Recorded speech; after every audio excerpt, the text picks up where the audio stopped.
स्वामी जी श्री राम चरण जी महाराज की।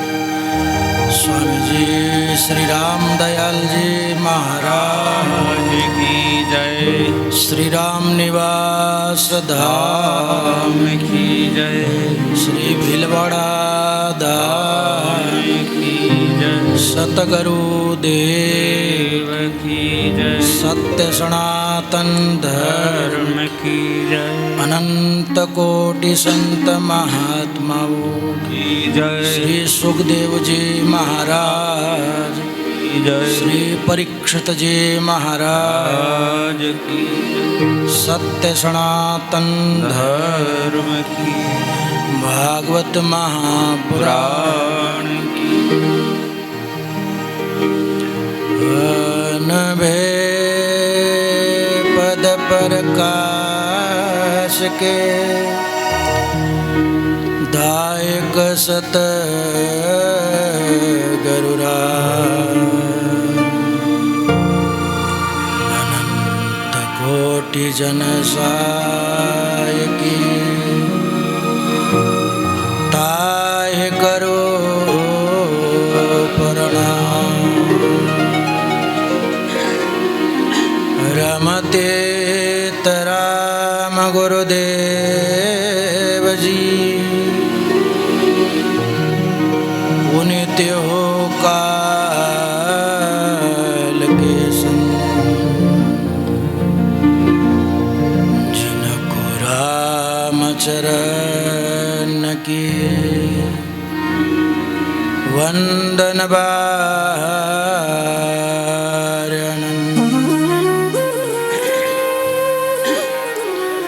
स्वामी जी श्री संत दास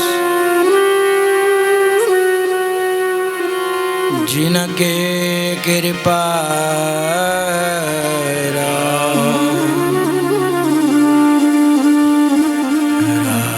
चरणता की शरण सर्या मनोरथ का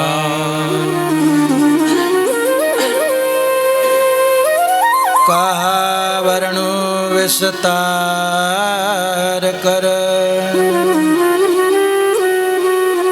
सतगुरु गुणान पार राम चरण दे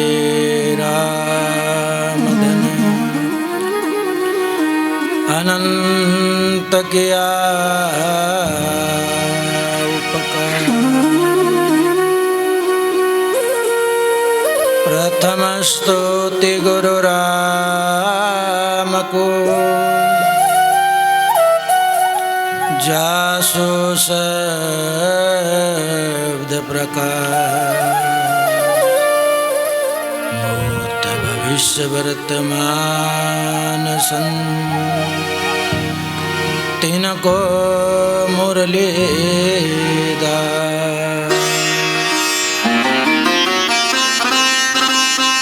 गजाननं भूतगणादिसेवितं कपित्थजम्बोफलचारुभक्षणम् तं शोकविनाशकारकं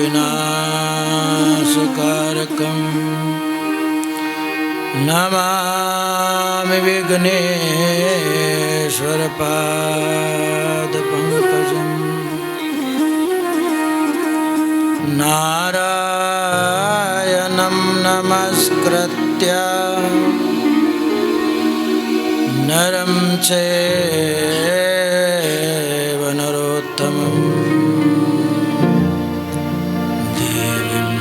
सरस्वतीं व्यासो ततो जयमुदीर। सर्वप्रथम आनंद कंद सच्चिदानंद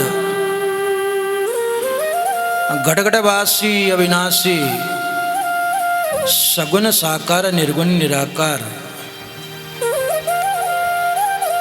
भगवान श्याम सुंदर के वांगमय स्वरूप भागवत जी महाराज के पावन श्री चरणों में प्रणाम प्रस्तुत करते हुए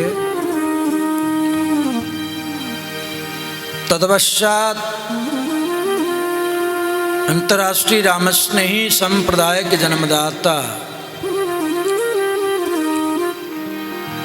युग पुरुष युग अवतार ब्रह्मदेशु आयाधर रामचरण जी नाम स्वामी जी श्री रामचरण जी महाराज के कल्पवृक्ष में चरणों में बारंबार प्रणाम प्रस्तुत करते हुए भूत भविष्य वर्तमान तीनों कालों के महापुरुषों के सद्गुरुदेव भगवान के पावन श्री चरणों में प्रणाम निवेदन करते हुए पूज्य भंडारी जी महाराज को नमन। उपस्थित गोगंगा गीता गुरु गोविंद गायत्री के पवित्र उपासकों, श्रद्धा वात्सल्य में मातृशक्तियों एवं कृष्ण कथा रस रसिक मेरे प्यारे भाई, आइए सप्तमस दिवस की इस पावन प्रसंग को प्रारंभ करने से पूर्व आप हम मिलकर के और स्वामी रामचरण महाप्रभु के साधना स्थली में उनकी छत्र छाया में बैठ करके इसी ज्ञान रूपी गंगा में पिछले 6 दिन से गोता लगा रहे हैं और इस ज्ञान गंगा को प्रवाहित करने में जो इस कथा के मुख्य जजमान श्रीमान जगदीश चंद्र जी जाजू एवं उनकी धर्म पत्नी श्रीमती गीता देवी जाजू, उनके समस्त परिवार के माध्यम से ज्ञान रूपी गंगा रामद्वारे की इस पवित्र प्रांगण में विगत 6 दिन से प्रवाहित हो रही। और आइए सप्तम दिवस की कथा को प्रारंभ करने से पूर्व निमिष की पावन तीर्थ भूमि पर 88,000 सोनकादिक ऋषि सूत जी महाराज के माध्यम से कथा श्रवण कर रहे हैं। शुक्रताल की पावन भूमि पर राजर्षि परीक्षित जी महाराज के उद्धारकर्ता सुखदेव जी महाराज ये पावन कथा परीक्षित जी महाराज को श्रवण करा रहे हैं। गए कल की कथा के माध्यम से नारद जी महाराज भगवान के गृहस्थ आश्रम की परीक्षा को प्राप्त करने के लिए उपस्थित हुए। भगवान इस भूमंडल पर धर्म की स्थापना प्राप्त करने के लिए परमात्मा का अवतरण हुआ है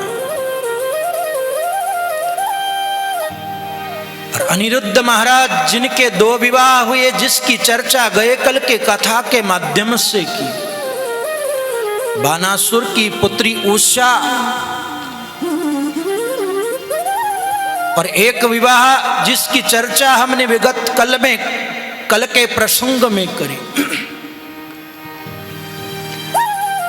रुक्मी की पोती के साथ में इनका विवाह हुआ है। तो भगवान के एक पुत्र जिसकी गए कल में कथा चर्चा कर रहे थे,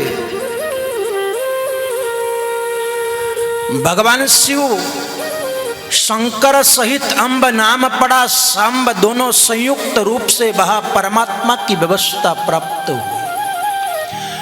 भगवान शिव और भवानी दोनों संयुक्त रूप से भोले बाबा और भवानी जी भगवान द्वारिकाधीश के पुत्र बनकर के उपस्थित हुए और आपके विवाह की चर्चा प्राप्त होती है। दुर्योधन की पोती के साथ में आपका विवाह हुआ, जिसका नाम है लक्ष्मणा। कहते हैं कि लक्ष्मणा का स्वयंवर हो रहा था और वहां महाराज सांब गए, और जैसे ही महाराज सांब का वहां जाना हुआ, स्वयंवर में वहां देखते ही देखते समस्त राजाओं को परास्त करके अपने भुजाओं के बल से लक्ष्मणा को वहां से अपहरण करके लेकर के आए। जैसे दुर्योधन आदि सभी को जब पता लगा तो सभी सेना लेकर के उपस्थित हुए, और जैसे ही सेना लेकर के उपस्थित हुए, रास्ते में महाराज सांब को धोखे से छल से वहां बंदी बना करके और अपने हस्तिनापुर में कैद कर लिया। भगवान द्वारिकाधीश को जब इस बात का पता लगा, भगवान द्वारिकाधीश बलभद्र महाराज, बड़े बड़े योद्धा लोग वहां युद्ध करने के लिए कौरवों के माध्यम से स्वयं परमात्मा भगवान द्वारिकाधीश वहां पर विद्यमान हुए। उग्रसेन जी महाराज को जाकर के बलदाऊ जी महाराज ने कहा कि आप जाकर के महाराज धृतराष्ट्र से कहें। और कहा जाता है उग्रसेन जी महाराज बलभद्र महाराज युद्ध प्रारंभ करने से पूर्व समझौता का भाव लेकर के गए, और कहा जाता है कि समझौते के भाव को प्राप्त करते हुए उग्रसेन जी महाराज की बात, क्योंकि दुर्योधन ने कभी किसी की बात स्वीकार नहीं की, भगवान द्वारिकाधीश शांति दूत बनकर के गए, भगवान द्वारिकाधीश की भी बात स्वीकार नहीं करी। और इसलिए उग्रसेन महाराज वापस खाली हाथ लौटे। बलभद्र महाराज को क्रोध आया कि हमारे पुत्र को बंदी बना करके हस्तिनापुर में धोखे से आप लोगों ने रखा है। तो जो हलधर जिनको कहा जाता है, उन्होंने अपने हल के प्रभाव से हस्तिनापुर की भूमि को खोदना प्रारंभ किया, और जैसे ही धरती को हस्तिनापुर को खोदा जा रहा था, अपने हल के माध्यम से खींचने लगे, ले जाकर के गंगा जी में डुबाने का प्रयास वहां बलभद्र महाराज के माध्यम से प्राप्त हुआ। दुर्योधन को सभी को पता लगा, जाकर के भगवान की शरणागति प्राप्त करने के लिए कहा गया कि अगर समय रहते आप लोग नहीं जाओगे तो शायद आपकी ये जो हस्तिनापुर की धरती है गंगा जी के भीतर डुबा दी जाए। कहते हैं कि बीच समझौता प्राप्त करते हुए कौरव गए, दुर्योधन ने जाकर के क्षमा प्रार्थना करी और लक्ष्मणा का विवाह महाराज सांब के साथ में परिपूर्ण हो पाया। भगवान द्वारिका की धरती पर निवास कर रहे इतनी व्यवस्था प्राप्त हुई,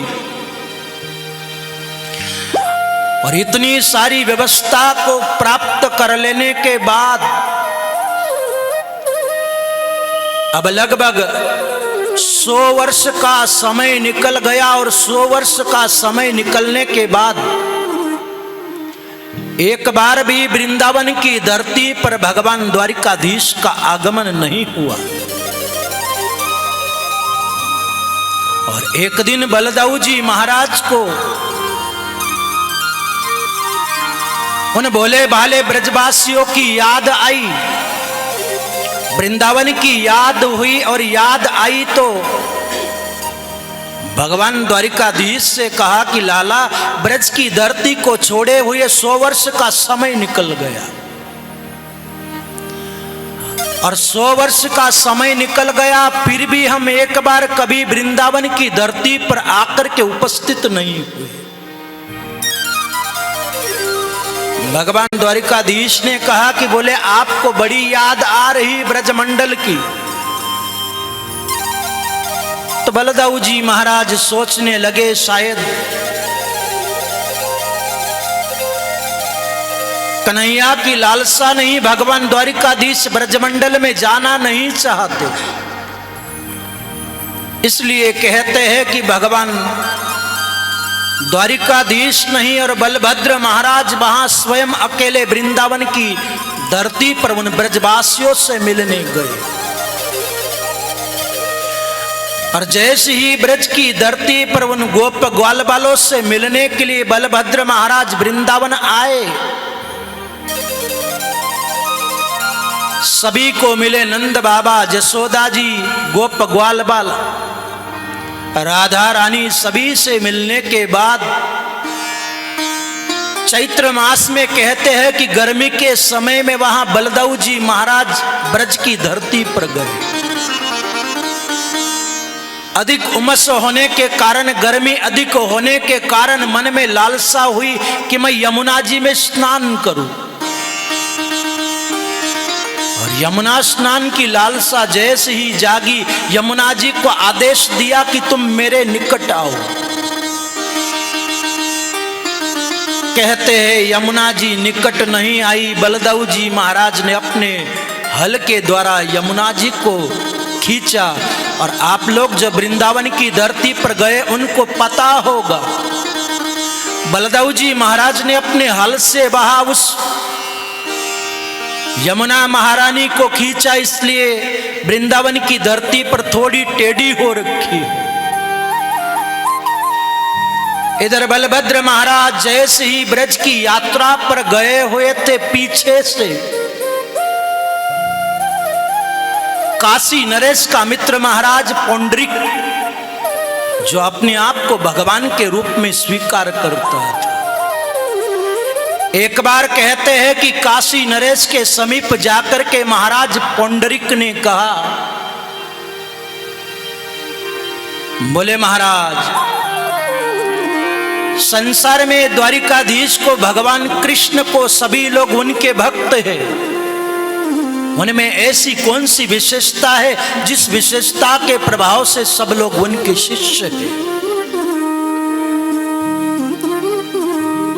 तो काशी नरेश ने कहा कि भगवान द्वारिकाधीश के 4 हाथ है, चतुर्भुजधारी है, उनके पास में सुदर्शन दिव्य चक्र है,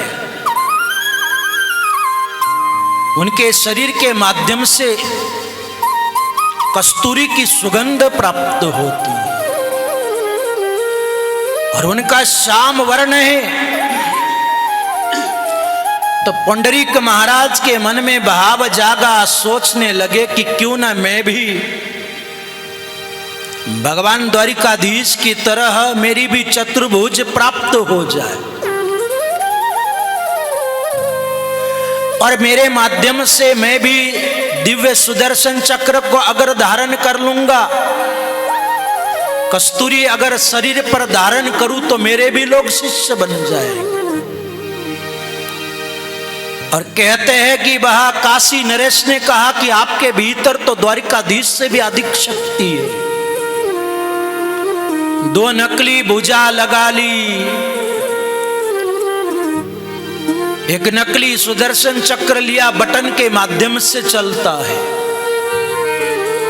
शरीर पर उसने कस्तूरी लगा ली। धीरे धीरे कहते हैं कि उसके बहुत सारे शिष्य बने। अब आप देखें कि द्वापर युग की कथा है कि उस समय भी कुछ लोग अपने आप को भगवान कहने में संकोच प्राप्त नहीं करते। वर्तमान में कलयुग में भी बहुत सारे लोग हैं, कोई सारे जेल में पड़े हैं, कोई का तो कोई पता ही नहीं, अपने आप को भगवान घोषित करते हैं।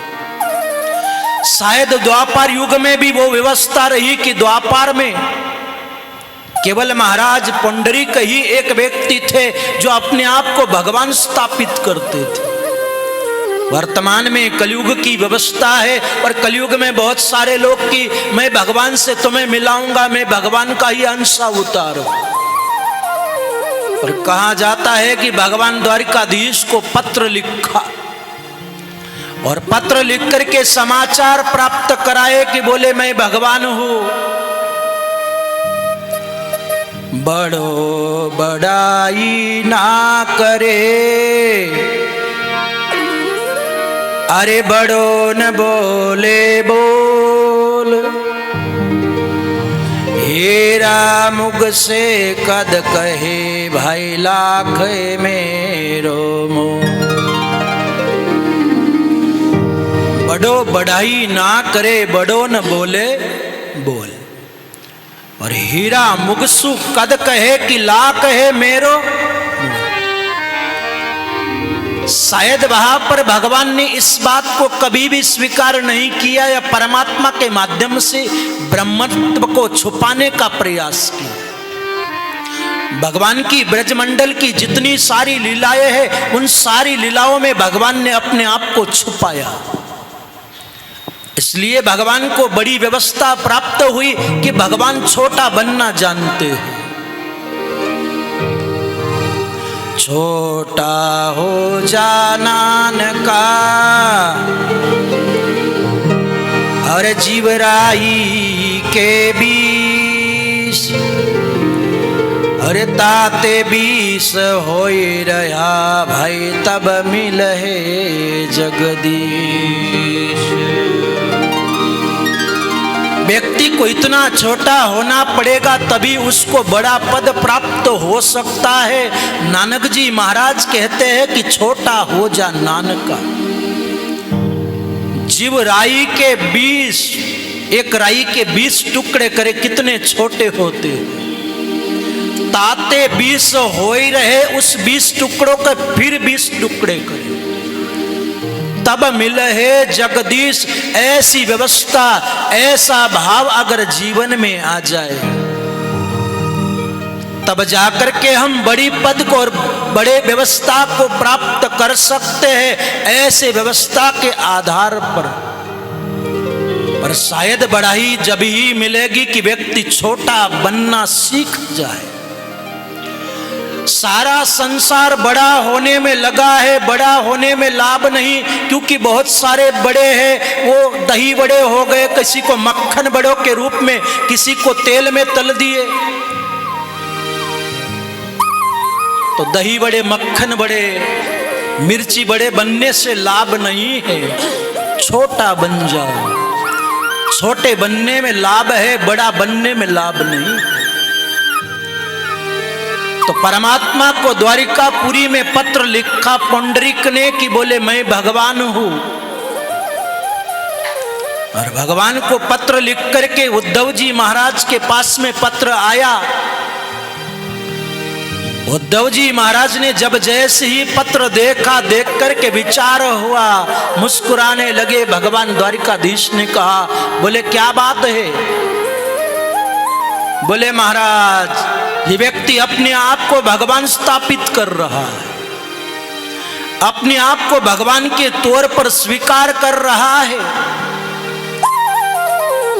और शायद भगवान के मन में विचार आया, भगवान ने जिन किसी को भी मारा उन सबको अपने धाम का अधिकार दिया। कितने सारे असुरों की कथा आई भागवत कथा के माध्यम से, सबके ऊपर भगवान का अनुग्रह हुआ, क्योंकि वो उस भाव में भी भगवान को पाने का लक्ष्य प्राप्त कर। तो भगवान द्वारिकाधीश वहां उद्धव जी महाराज को अपने साथ लेकर के पुंडरीक के समीप गए। पुंडरीक के मन में विचार था कि मैं, और कहते हैं कि उस जमाने में भी उसके भी हजारों भक्त बने। शायद संसार को सही रास्ता, सही मार्गदर्शन करने के लिए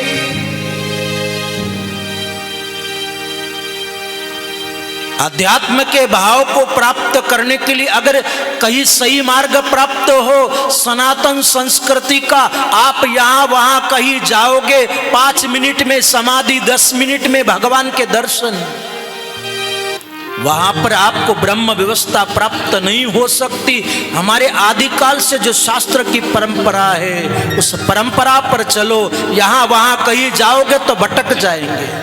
बहुत सारे लोग अपने आप को भगवान स्थापित करने में लगे हैं। तो कहने का भावार्थ ये कि शायद जो अनादिकाल से जो सनातन हमारी संस्कृति है उस सनातन संस्कृति को धारण करो। जहां पर कोई प्रलोभन दिया जा रहा कि इसके द्वारा ये हो जाएगा, वहां पर आपको हकीकत में ब्रह्म की व्यवस्था प्राप्त नहीं हो सकती। प्रलोभन से बच करके और भगवान के सुमिरन करो, परमात्मा की कृपा सहज में अपने आप ही होगी। तो कहते हैं कि पुंडरीक महाराज भगवान के समीप गए, कहा कि मैं भगवान हूं, तुम कैसे भगवान? परमात्मा ने अपने दिव्य सुदर्शन चक्र के आधार पर देखते देखते पुंडरीक को अपने धाम की गति प्रदान करी और सायुज्यता नाम की मुक्ति वहां पर प्राप्त कराई। राजर्षि परीक्षित जी महाराज सुखदेव जी महाराज के माध्यम से कथा श्रवण कर रहे कि बोले महाराज वो स्वयं अपने आप को भगवान घोषित करता था। भगवान ने मारा और मार करके सायुज्यता नाम की मुक्ति उसे प्रदान करी।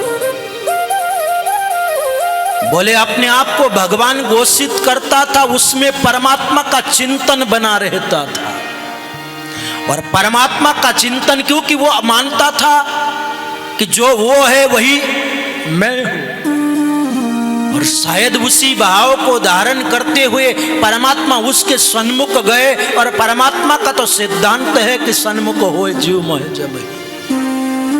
किसी भी भाव से परमात्मा को धारण करो, परमात्मा की कृपा अहेतु से प्राप्त हो। कहते हैं कि एक बार महाराज सांब प्रद्युम्न महाराज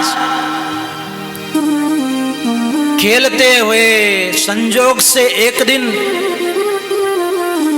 योग प्राप्त हुआ कि विचरण करते करते दोपहर का समय हुआ और जल की खोज में कहीं जल प्राप्त हो नहीं पाया। और जब जल नहीं प्राप्त हो पाया तो एक कूप के समीप जल की खोज में बहा प्रद्युम्न महाराज, सांब महाराज आदि जाकर के उपस्थित हुए। और जैसे ही उपस्थित हुए कहते हैं उस कूप के भीतर जल तो नहीं था। उस सूखे हुए कूप के भीतर एक गिरगिट को देखा। गिरगिट को देख करके और भगवान द्वारिकाधीश के समीप गए। भगवान द्वारिकाधीश के समीप जाकर के उनसे निवेदन किया, बोले महाराज इस कूप के भीतर एक गिरगिट है। भगवान द्वारिकाधीश गए, जाकर के उस गिरगिट को जल से उस कूप से बाहर निकाला। बाहर निकालने के बाद में जैसे ही भगवान का स्पर्श हुआ वो दिव्य लोक को दिव्य धाम के तरफ प्रस्थान करने जा रहा। भगवान ने वहां उस गिरगिट को पूछा, भाई तुम यहां कैसे, तुम्हारा परिचय? सूर्यवंश के माध्यम से विवत्स मनु के 10 पुत्र हुए थे जिनकी चर्चा हमने कृष्ण अवतार की कथा के माध्यम से किए थे। उन्हीं के पुत्रों में इक्ष्वाकु हुए, उनके पुत्र हुए महाराज नृग। भगवान द्वारिकाधीश को कहने लगे, बोले महाराज मैं सूर्यवंश का बड़ा दिव्य प्रतापी राजा था, मेरा नाम था नृग। बोले फिर यहां आकर के कैसे पढ़े, आकर के पढ़ने का क्या कारण है? बोले मेरे माध्यम से मेरा संकल्प था, नियम था कि मैं मेरे माध्यम से रोज हजारों गौओं का दान प्रदान किया करता। तो भगवान ने कहा कि इतने बड़े दानी थे उसके बावजूद तुम्हारी ये गति कैसे प्राप्त हुई? भगवान ने पूछा कि हो सकता है कि किसी बूढ़ी गौओं का दान देते हो जो किसी के कोई काम की ना हो। नृग महाराज कहने लगे, बोले महाराज ऐसे नहीं कि जो किसी के कोई काम की नहीं, जो प्रथम बार ब्याती, ऐसी नित्य प्रति मेरे माध्यम से हजारों गौ नित्य प्रतिदान में दी जाती।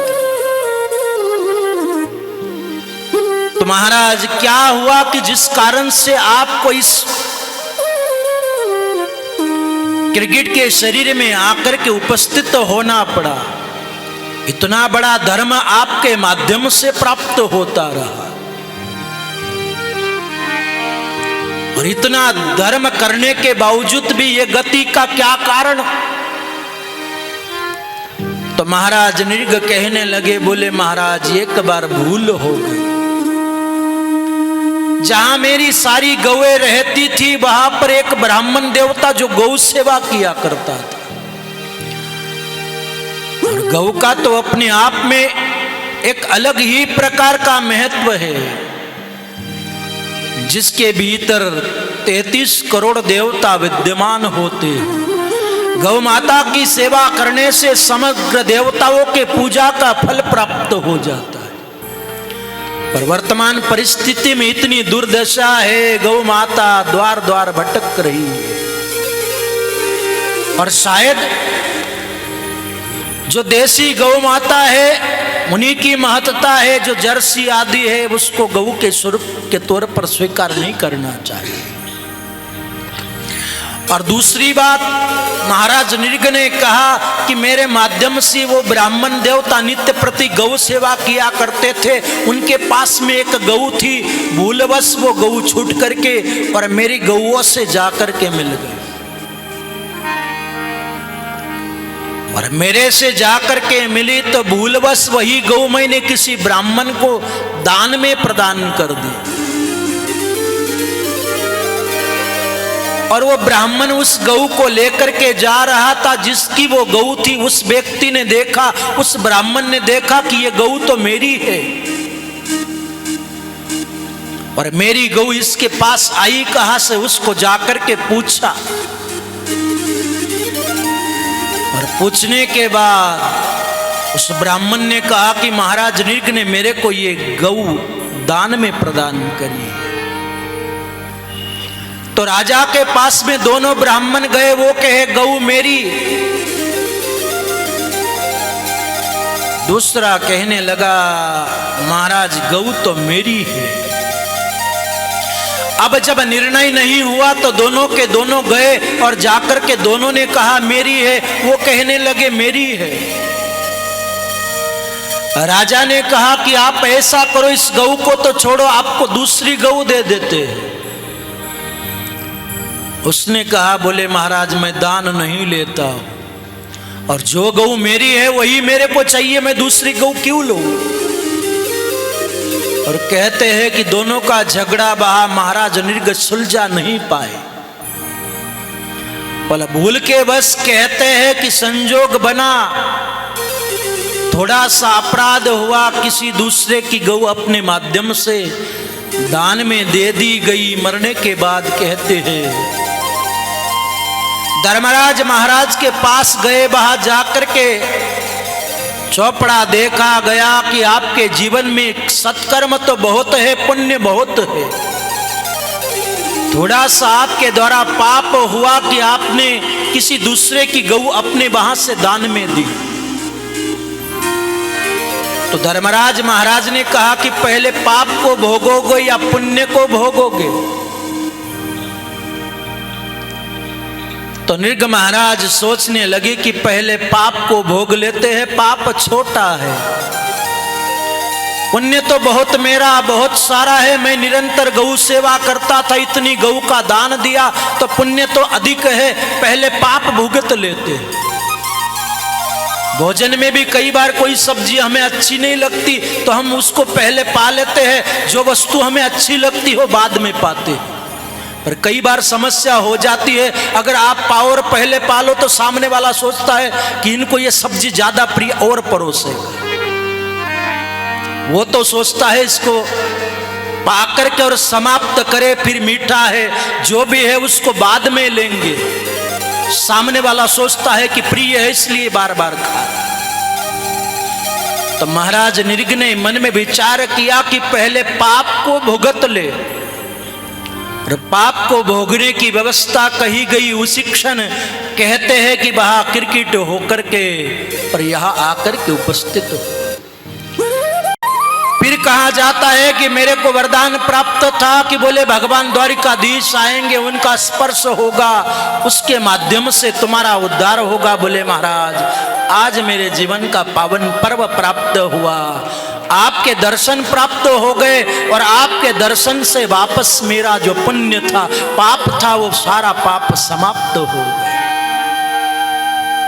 तो कहने का तात्पर्य यहां पर यह है, राजर्षि परीक्षित जी महाराज को सुखदेव जी महाराज ने ये पावन प्रसंग श्रवण कराया। बोले महाराज भगवान को भक्त वत्सल कहा जाता है, कृपा निधि कहा जाता है, उसको गरीब निवाज कहा जाता है, बिलग बिलग नाम से उसको पुकारा जाता है। भगवान को अगर दीनता के द्वारा उसका सुमिरन किया जाए, राम गरीब निवाज को बिरद गरीब निवाज, दीन होए सुमिरन करे जाका सरीहे काज, जाका सरीहे काज काल का झगड़ा फूट छोटे, राम नाम लिवलाए भरम का भांडा फूटे, राम चरण ये राम नाम जग में बड़ी जहाज, राम गरीब निवाज को बिरद गरीब।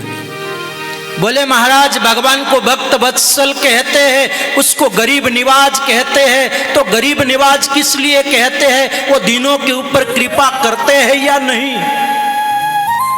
अगर दीन बंधु कहते हैं, भक्त वत्सल कहते हैं, दया निधि उनको कहा जाता है, इतने सारे नाम हैं, तो शायद वो परमात्मा कृपा करते हैं या नहीं? तो राजर्षि परीक्षित जी महाराज को सुखदेव जी महाराज ने कहा, बोले महाराज राजन भगवान तो हेतु की कृपा, वो गरीब निवाज है, भक्त वत्सल है, और भक्त वत्सल है तो भक्तों पर उसकी कृपा अवश्य ही प्राप्त होती। बोले महाराज भगवान की कृपा सुदामा जी महाराज के माध्यम से उनके ऊपर अलौकिक भाव प्राप्त होती।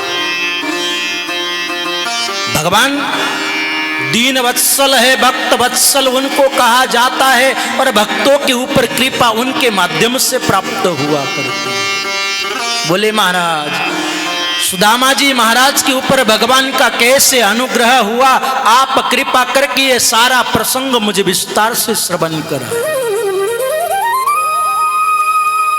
भगवान द्वारिकाधीश शायद संसार की मैत्री कैसे, जब कोई स्वार्थ हो जाए तो स्वार्थ के साथ में मैत्री भी समाप्त हो जाए। मैंने कल कहा था कि जगत मित्र नहीं कीजिए, कबहू न करिए ने, या वो मरे या वो छांडे या वो तोड़े ने। संसार का मित्र होगा, स्वार्थ अगर पूरा नहीं होगा तो शायद वो आपसे आपके संबंध तोड़ देगा। पर शायद भगवान से कोई भी संबंध कायम कर लो, भगवान कभी किसी के साथ में कोई संबंध तोड़ते नहीं। मित्र कैसा होना चाहिए? ढाल के जैसा।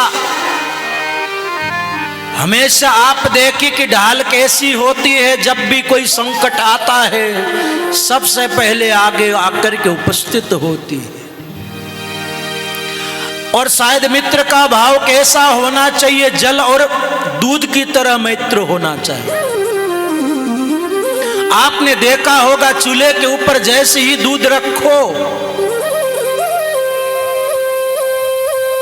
दूध जल के साथ अपना मित्र बनाता है, उसको अपना रंग देता है, अपना रूप देता है और अपने भाव उसको बिकाता है। दूध के भीतर अगर पानी डाल दो तो जो भाव पानी का होगा वही दूध का भी होगा। दूध का भाव है वही पानी का है। मित्र बनाता है, अपने जैसा रंग रूप प्रदान कर देता है। और आप देखिए कि दूध के साथ में पानी भी कैसी मैत्री निभाता है। उसको अगर आप चूल्हे पर रखो तो जैसे दूध जल जाता है, उसके बाद दूध बहा अपने मित्र के जाने के बाद में उसको दुख प्राप्त होता है।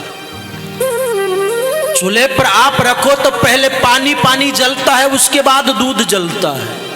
मित्र कहता है कि तूने मेरे को अपने साथ रखा है तो मेरा सबसे पहला कर्तव्य कि तेरे पर संकट आए पहले मैं जलूं। पहले पानी जलता है, उसके बाद दूध जलता है। और दूध भी मैत्री ऐसी निभाता है जैसे जल के ऊपर जल समाप्त हो जाता है और जैसे दूध अपने मित्र के अवसान में वैसे उस तपेली से बाहर आता है। पर उसके भीतर अगर 2-4 जल के छींटे डाल दो तो वापस दूध बैठ जाता है। उसको मित्र वापस मिल जाता है और मित्र के मिलने से उसको संतोष का भाव प्राप्त होता है। तो मित्र कैसा हो? दूध और पानी की तरह। शायद और भी उदाहरण शास्त्र में प्राप्त होते हैं। मित्र कैसे हो?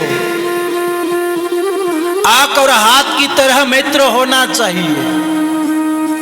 जब भी कभी कोई समस्या प्राप्त हो जाती, आंख में कचरा पड़ता है तो सबसे पहले हाथ आकर के और उसकी सहायता प्राप्त करने जाते। पर अगर हाथ के ऊपर कभी कोई चोट आती है तो आंसू आंख से प्राप्त होते, वो भी अपने मित्र के लिए मित्र वाला भाव प्राप्त करता है।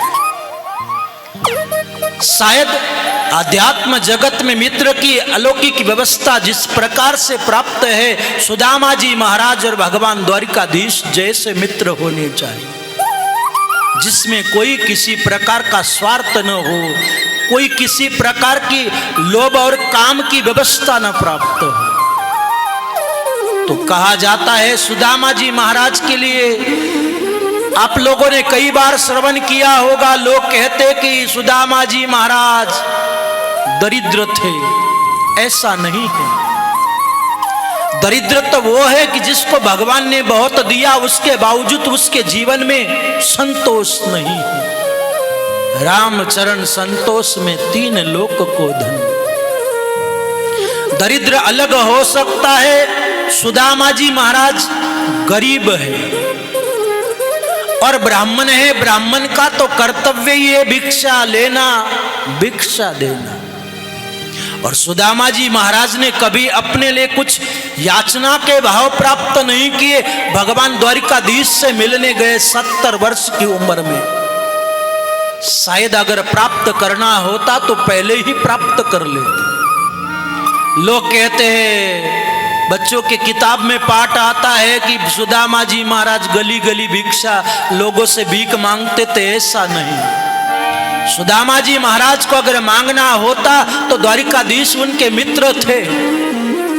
70 वर्ष तक इंतजार क्यों करते? और लोग चर्चा करते हैं कि बोले सुदामा जी ने उनके हिस्से के चने खा लिए इसलिए गरीब बने। ऐसा नहीं। शायद ये भाव नहीं कि सुदामा जी महाराज भगवान द्वारिकाधीश का हक खा जाए। आप हमारे जैसा हो तो शायद हो सकता है खा जाए। सुदामा जी महाराज जैसे सखा तो बहुत सारे थे, पर भगवान ने सुदामा जी को अपना मित्र बनाया।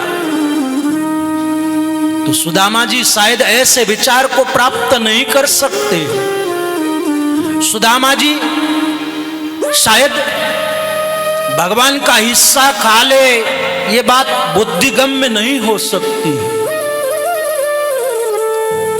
ऐसा प्रसंग प्राप्त होता है कि सुदामा जी महाराज जब वहां संदीपनी महाराज के आश्रम पर निवास करते हैं,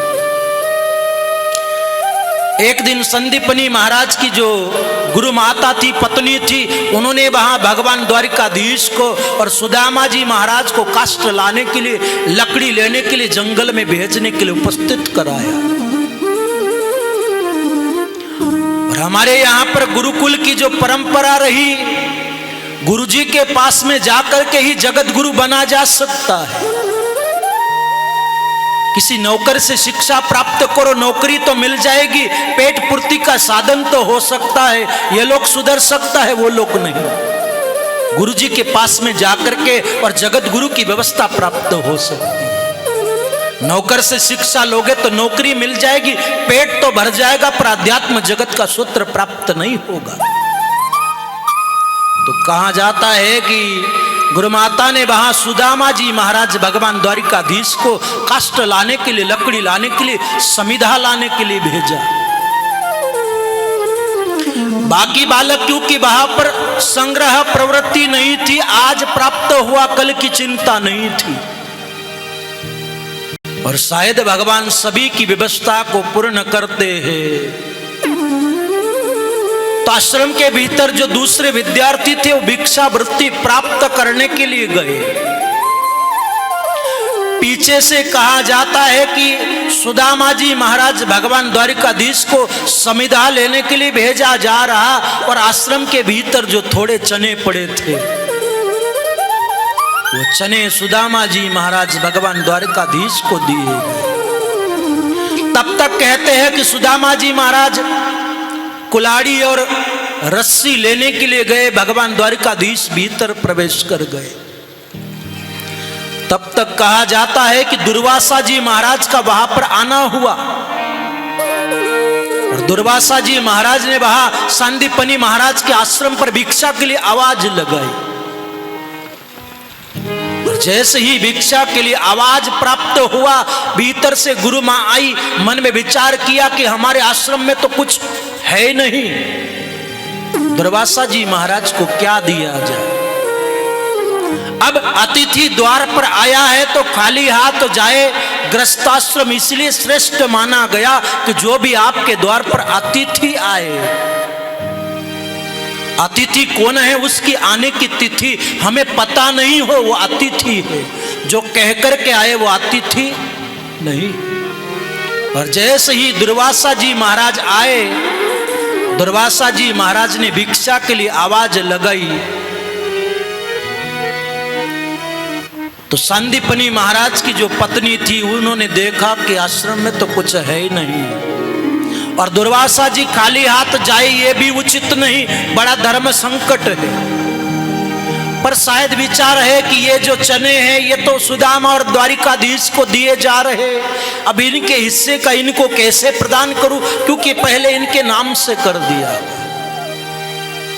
तो दुर्वासा जी महाराज को सांदीपनी महाराज की पत्नी ने कहा, महाराज आज माप करना देने के लिए हमारे यहाँ पर कुछ है नहीं।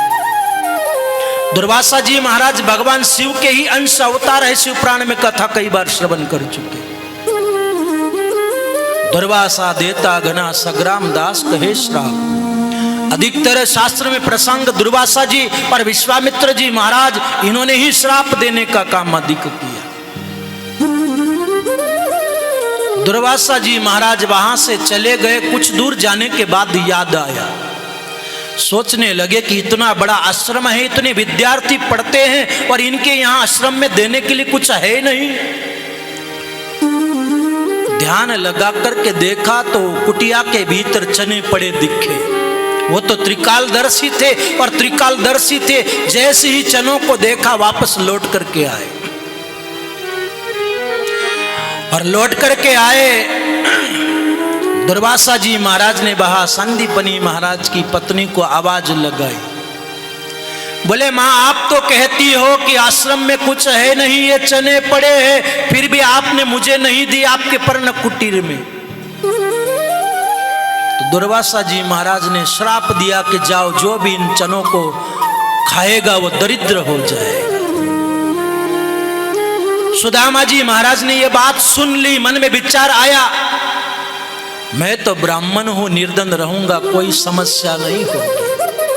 भगवान द्वारिकाधीश अगर इन चनों को पालेंगे, वो तो राजा है भविष्य के, और उनके जीवन में यह निर्धनता का श्राप प्राप्त होगा, ठीक नहीं होगा। इसलिए सुदामा जी महाराज ने सारे चने खुद ने पा लिए थे। ये भाव नहीं था, ये विचार नहीं था,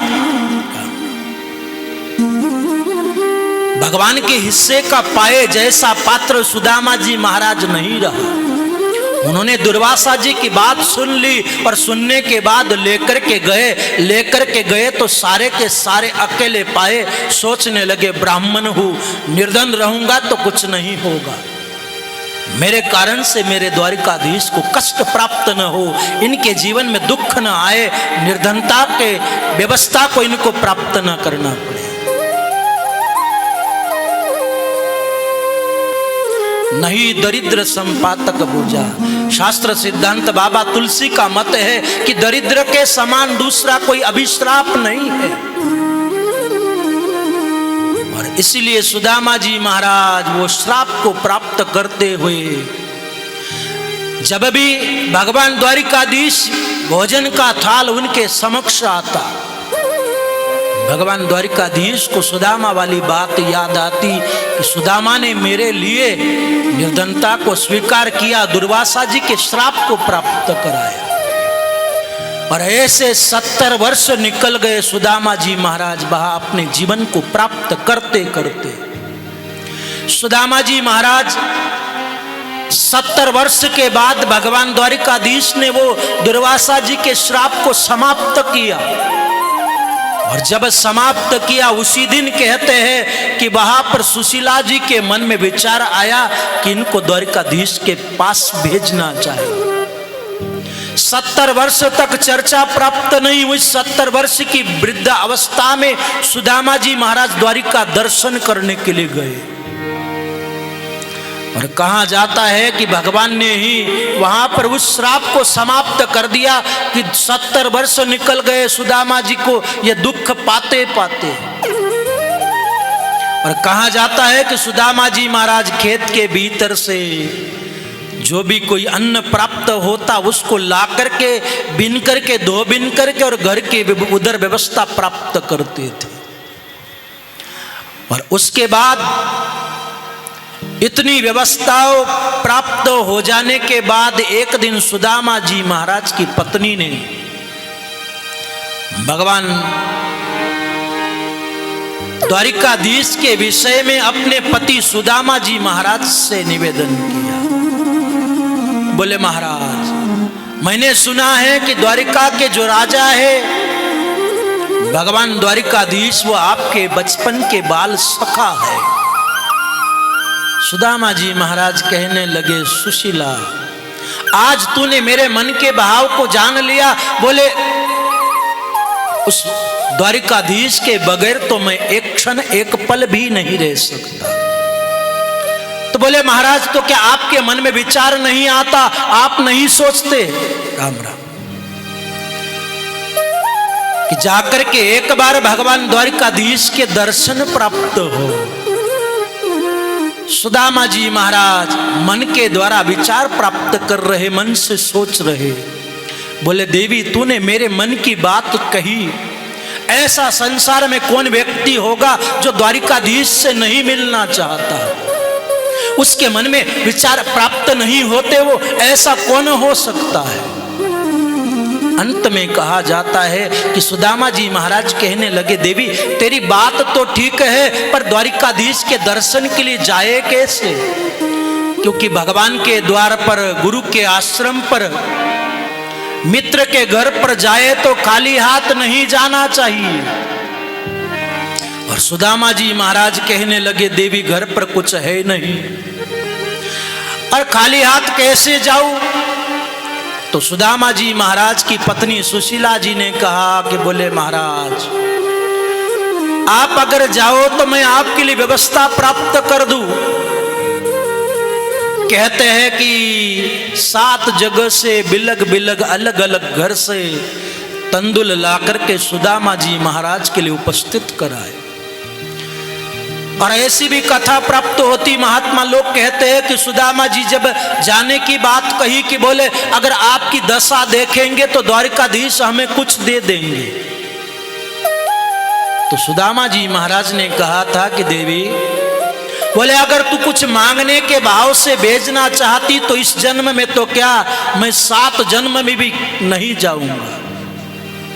समस्या यही तो है शायद हम भी भगवान के द्वार पर जाते हैं, कुछ न कुछ कामना, कुछ न कुछ कल्पना लेकर के ही भगवान के पास पहुंचते हैं। भगवान के वहां लिस्ट लेकर के मत जाओ, भगवान से एक ही प्रार्थना करो, अगर देना है तो हमें अच्छी सद्बुद्धि देना और तुम्हारी भक्ति देना।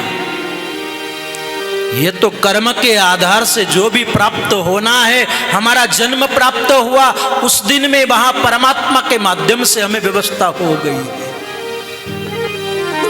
हमारे तकदीर में जो होगा, एक झोली में फूल खिले हैं, एक झोली में कांटे, ये तो तेरे बस में नहीं, ये बांटन वाला बांटे। वहां पर भगवान ने सबके लिए सब व्यवस्था प्राप्त कर दी है। हमारे तकदीर में, भाग्य में जो लिखा है, भाग्य का लिखा नहीं पलट सकता है। तो कर्म के साथ में पहले बनती है तकदीरें, फिर बनता है शरीर।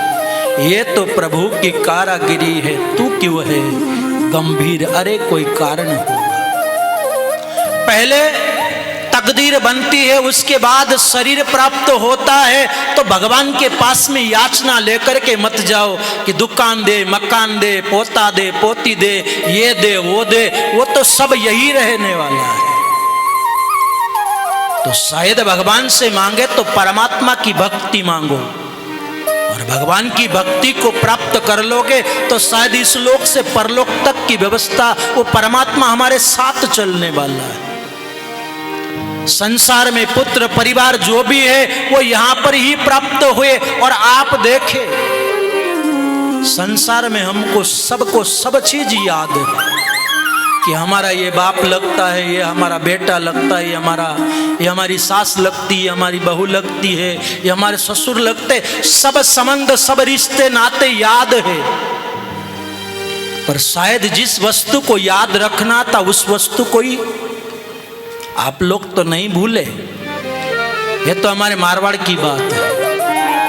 शायद जिसको याद रखना है उसको याद रखो। संसार के संबंध सबको याद है कि ये मेरा ये लगता है, ये मेरा ये लगता है, ये मेरा ये लगता है। पर जिसका हमारा जन्म जन्मों का संबंध है उस परमात्मा के साथ में जीव ब्रह्म का अंश है, जो रवि का प्रतिबिंब हो। हम उस परमात्मा के अंश अवतार है। सित जल पावक गगन समीरा, पंच रचित अति अधम शरीरा। 5 तत्वों से सभी का शरीर निर्माण हुआ है। और 5 तत्व के व्यवस्था से ही 5 तत्व को जाकर के वापस उपस्थित कराया। तो कहा जाता है कि वह याचक बनकर के भगवान के द्वार पर मत जाओ। भगवान तो शायद क्या परमात्मा को पता नहीं कि आपको क्या आवश्यकता है। पर शायद लोग कहते हैं कि हम तो सत्य पर चलते हैं, अच्छा करते हैं, भगवान हमको कुछ देता नहीं। शायद जो भी मिला है ये हमारे पूर्व जन्म के पुण्य से मिला है। बैंक में जितना जमा है उतनी ही पूंजी हम निकाल सकते हैं। अभी वर्तमान परिस्थिति में जो भी हम प्राप्त कर रहे हैं बासी पुराना पहले पिछले जन्म का है, वो इस जन्म में प्राप्त हो रहा है। और इस जन्म में जो करेंगे वो अगले जन्म में प्राप्त होगा। तो ये मत सोचो कि भगवान ने हमारे को दिया नहीं, क्योंकि हमने किया नहीं तो मिलेगा कहां से। आप अगर दोगे तो फिर आपको प्राप्त होगा, दोगे ही नहीं तो प्राप्त होगा कहां से। और इसलिए सुख दुख ये तो कर्म के वशीभूत होकर के कर्म की व्यवस्था है। सकल पदार्थ है जग माही, कर्महीन नर पावत नाही। बाबा तुलसी का सिद्धांत है कि संसार में सब है, पर शायद भाग्यहीन को प्राप्त नहीं हो सकता। और किसी सुखी व्यक्ति को देख करके हमारे मन से दुखी नहीं हो कि उसके पास इतना है, हमारे पास क्यों नहीं। वो उसके भाग्य से, उसके तकदीर से, उसके कर्म से उसे प्राप्त हुआ। श्री राम जी महाराज कहते हैं, सुख देखे जा पुण्य किया, दुख देखे जा पाप, भुगते हैं अपना सग्रामा कहे आ। संग्राम जी महाराज कहते कि सुख देखे जा पुण्य किया, दुख देखे जा पाप। संसार में किसी सुखी व्यक्ति को देख करके यह मत सोचो कि इसके जीवन में सुख क्यों है। सुख देखे जा पुण्य किया, दुख देखे जा पाप। भुगते हैं अपना किया, सग्रामा कहे आप। सग्रामा कहे आप, कुजस जस किन्ने भाई। फिर करे जिससे आगे भर पाए। दातारे दरबार में होए न्याव इंसाफ। और सुख देखे जा पुण्य किया, दुख देखे जा। तो शायद भगवान सबको अपने प्रारब्ध कर्म की रोटी सब परमात्मा सबको दे रहा है। तो सुदामा जी महाराज निर्धन है, इसमें उनका कर्म का दोष नहीं। भगवान के कारण, भगवान के लिए दुख उनको प्राप्त ना हो इसलिए अपने माथे पर व्यवस्था को ले लिया। और आज जब सुदामा जी महाराज की पत्नी ने कहा, तब उन्होंने कहा कि अगर तू कुछ लेने के भाव से भेज रही तो मैं नहीं जाऊंगा। और कहा जाता है सुदामा जी महाराज की पत्नी ने कहा, बोले महाराज आप जाओ भगवान के दर्शन करो। और सुदामा जी महाराज की पत्नी 7 जगह से थोड़े थोड़े चावल अलग अलग, क्योंकि सबके घर के अलग अलग है। भगवान द्वारिकाधीश उनको देख करके उनको समझ में आ जाए कि इनके घर पर 7 मुट्ठी चावल भी नहीं है। और 7 जगह अलग अलग जगह से फटी हुई एक पोटली के भीतर उसको गांठ लगा करके, और उसके भीतर कहा जाता है कि वो चावल वहां सुदामा जी महाराज को प्रदान करे। सुदामा जी महाराज द्वारिका जाने के लिए प्रस्थान कर गए। और जैसे ही सुदामा जी महाराज ने प्रस्थान किया, 70 वर्ष की उम्र में, हाथ में लकड़ी लेकर के धीरे धीरे सुदामा जी महाराज द्वारिकापुरी के लिए प्रस्थान कर रहे हैं। और कहा जाता है कि जैसे ही सुदामा जी महाराज चलते चलते 6 महीने का समय हो गया, भगवान द्वारिकाधीश के मन में विचार आया, सोचने लगे सुदामा मेरे दर्शन प्राप्त करने के लिए आ रहा है। और रात्रि में कहते हैं कि नदी के किनारे जाकर के सुदामा जी महाराज सो गए। सोचने लगे कि भगवान जिनके दर्शनों की व्यवस्था, सुदामा जी को लगा कि मुझे अगर इतना पता होता कि इतनी दूर है द्वारिका तो मैं अपना घर कभी नहीं छोड़ता। और सवेरा हुआ, कहते हैं कि नदी के किनारे भगवान नाविक बनकर के आए।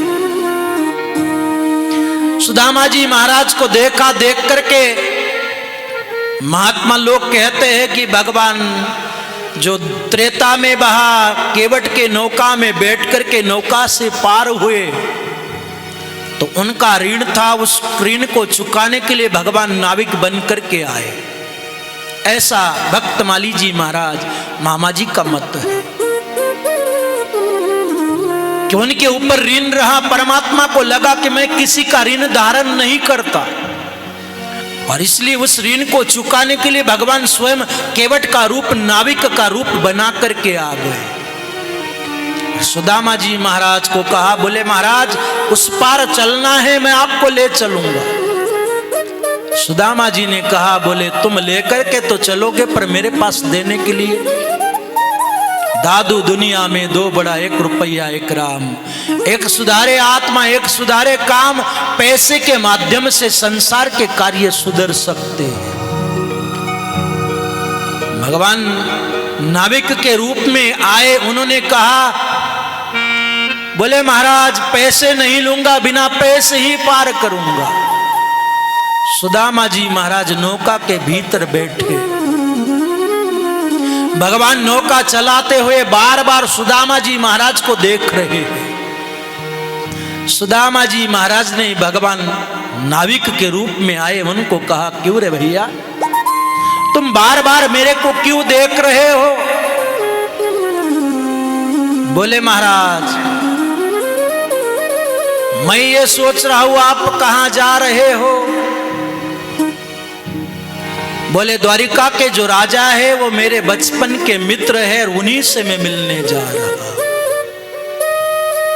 भगवान मुस्कुराने लगे, केवट के रूप में कहने लगे, बोले महाराज मेरे को तो इस बात का विश्वास नहीं होता कि द्वारिका के राजा आपके मित्र हो, आपके इस कपड़ों को देख करके, आपके इस रूप को देख करके। सुदामा जी महाराज ने कहा तूने तो जीवन भर नौका चलाई, तू क्या जाने, भगवान वस्त्र नहीं देखते, वो तो मन देखते हैं। निर्मल जन मन सो मोहि पावा, मोह कपट छल छिद्र न भावा। जिनके हृदय दम्भ नहीं माया, तिनके हृदय बसई रघुराया। बोले केवट तूने तो जिंदगी भर नौका चलाई, तुझे क्या पता कि वो द्वारिकाधीश शरीर को नहीं देखते, वो तो मन की सुंदरता को देखते हैं। केवट मुस्कुराने लगे, भगवान की बारे सुदामा वाह, सारा जगत बदल गया पर तेरा रूप वैसे के वैसा है, तेरा भाव वैसे के वैसा ही है। आज भी तू जैसा बचपन में था, परमात्मा मान लो मन से कहना चाहते हैं कि वैसा ही तू आज भी है। और भगवान बीच में लाए नारायण दास जी भक्तमाली जी महाराज, उनका भाव है, वो कहते हैं कि बीच में ला करके सुदामा जी महाराज को कहा, बोले महाराज पैसे हो तो उस पार छोड़ूंगा, नहीं तो उतरो। सुदामा जी कहने लगे रे ये क्या? बोले तू बीच में ला करके मेरे साथ छोड़ रहा है। तो सुदामा जी महाराज को केवट के रूप में भगवान कहने लगे, बोले महाराज तुम क्यों जा रहे हो द्वारिका? बोले मेरे सखा मेरे मित्र से मिलने, और अगर द्वारिकाधीश से मिलना हो जाए, वहां से कुछ उपहार मिले तो उसमें से आधा मुझे दोगे तो मैं आपको उस पार लेकर के जाऊंगा। सुदामा जी ने कहा कि तू कितना भोला है, मुझे कुछ नहीं चाहिए, केवल उसके मन के दर्शनों के भाव है, इसके अलावा कुछ याचना नहीं है। सुदामा जी महाराज को देख करके भगवान मन में सोचने लगे, बारे सुदामा वाह, तेरी निष्ठा, तेरे मन में कोई कामना नहीं, निष्काम भक्ति ही सर्वश्रेष्ठ भक्ति है। कुछ देख करके लेना ये तो व्यापार है, इसको भक्ति नहीं कह सकते। और सुदामा जी महाराज को जैसे ही नौका से पार कराने वाले थे, सुदामा जी महाराज ने वहां उस केवट को पूछा कि बोले द्वारिका यहां से कितनी दूर है? केवट के रूप में भगवान कहने लगे, वैसे तो ज्यादा दूर नहीं, पर आपके इस शरीर को देख करके मुझे लगता है कि आपको तो 6 महीने और लग सकते हैं। सुदामा जी कहने लगे कि बोले बारे द्वारिकाधीश, तेरी नगरी इतनी दूर है। जैसे ही किनारे पर उतरे और सोचने लगे कि अगर तेरी गर्ज हो तो मेरे को बुला, नहीं तो मैं यहां पर ही सो रहा। सुदामा जी महाराज वहीं पर विश्राम करते हैं। जैसे ही प्रातः काल हुआ, रात्रि में सोए तो नदी के किनारे थे, और सवेरा जब हुआ, सवेरा होने के साथ ही कहा जाता है कि द्वारिकापुरी के भीतर आकर के उठे। कहते हैं कि 5 लोग जा रहे, 50 आ रहे हैं। इतने विशाल नगर को देख करके सुदामा जी महाराज पूछने लगे, बोले भाई क्या बात है, इस नगर का नाम क्या है? यहाँ पर इतनी सारी व्यवस्थाएं, इतने सारे लोग जा रहे आ रहे हैं। तो किसी व्यक्ति ने कहा कि बोले भगवान द्वारिकाधीश की ये द्वारिका नगरी है। सुदामा जी सोचने लगे कि इतनी नजदीक है। वो केवट तो कह रहा था कि 6 महीने का समय लगेगा, पर मैं तो रात्रि में सोया और सवेरे ही पहुंच गया। सुदामा जी महाराज वहां भगवान द्वारिकाधीश के दर्शन प्राप्त करने के लिए किसी व्यक्ति को पूछा, बोले द्वारिका के महाराज कृष्णचंद्र किस जगह उनका महल है? कहा। किसी ने कहा बोले यहां से सीधे चले जाओ, बाएं हाथ पर घूमोगे वही उनका महल है। सुदामा जी महाराज जैसे ही द्वार पर आए, द्वारपाल लोग वहां उपस्थित थे और सुदामा जी महाराज द्वारपालों के समक्ष उपस्थित होकर के कहने लगे, बोले भगवान द्वारिकाधीश के दर्शन प्राप्त करने की लालसा मेरे भीतर प्राप्त है। बोले मैं सुदामापुरी से आया और भगवान द्वारिकाधीश के दर्शन करने की मन में उत्कंठा है। द्वारपालों ने कहा, महाराज आपकी इच्छा तो पूर्ण हो सकती है, पर भगवान द्वारिकाधीश भोजन का समय है, मध्याह्न का, और भोजन के बाद भगवान द्वारिकाधीश विश्राम कर रहे होंगे। एक बार जाकर के हम भगवान द्वारिकाधीश को समाचार प्रदान करते हैं, उसके बाद आप दर्शन का सौभाग्य आपको अवश्य प्राप्त हो। सुदामा जी महाराज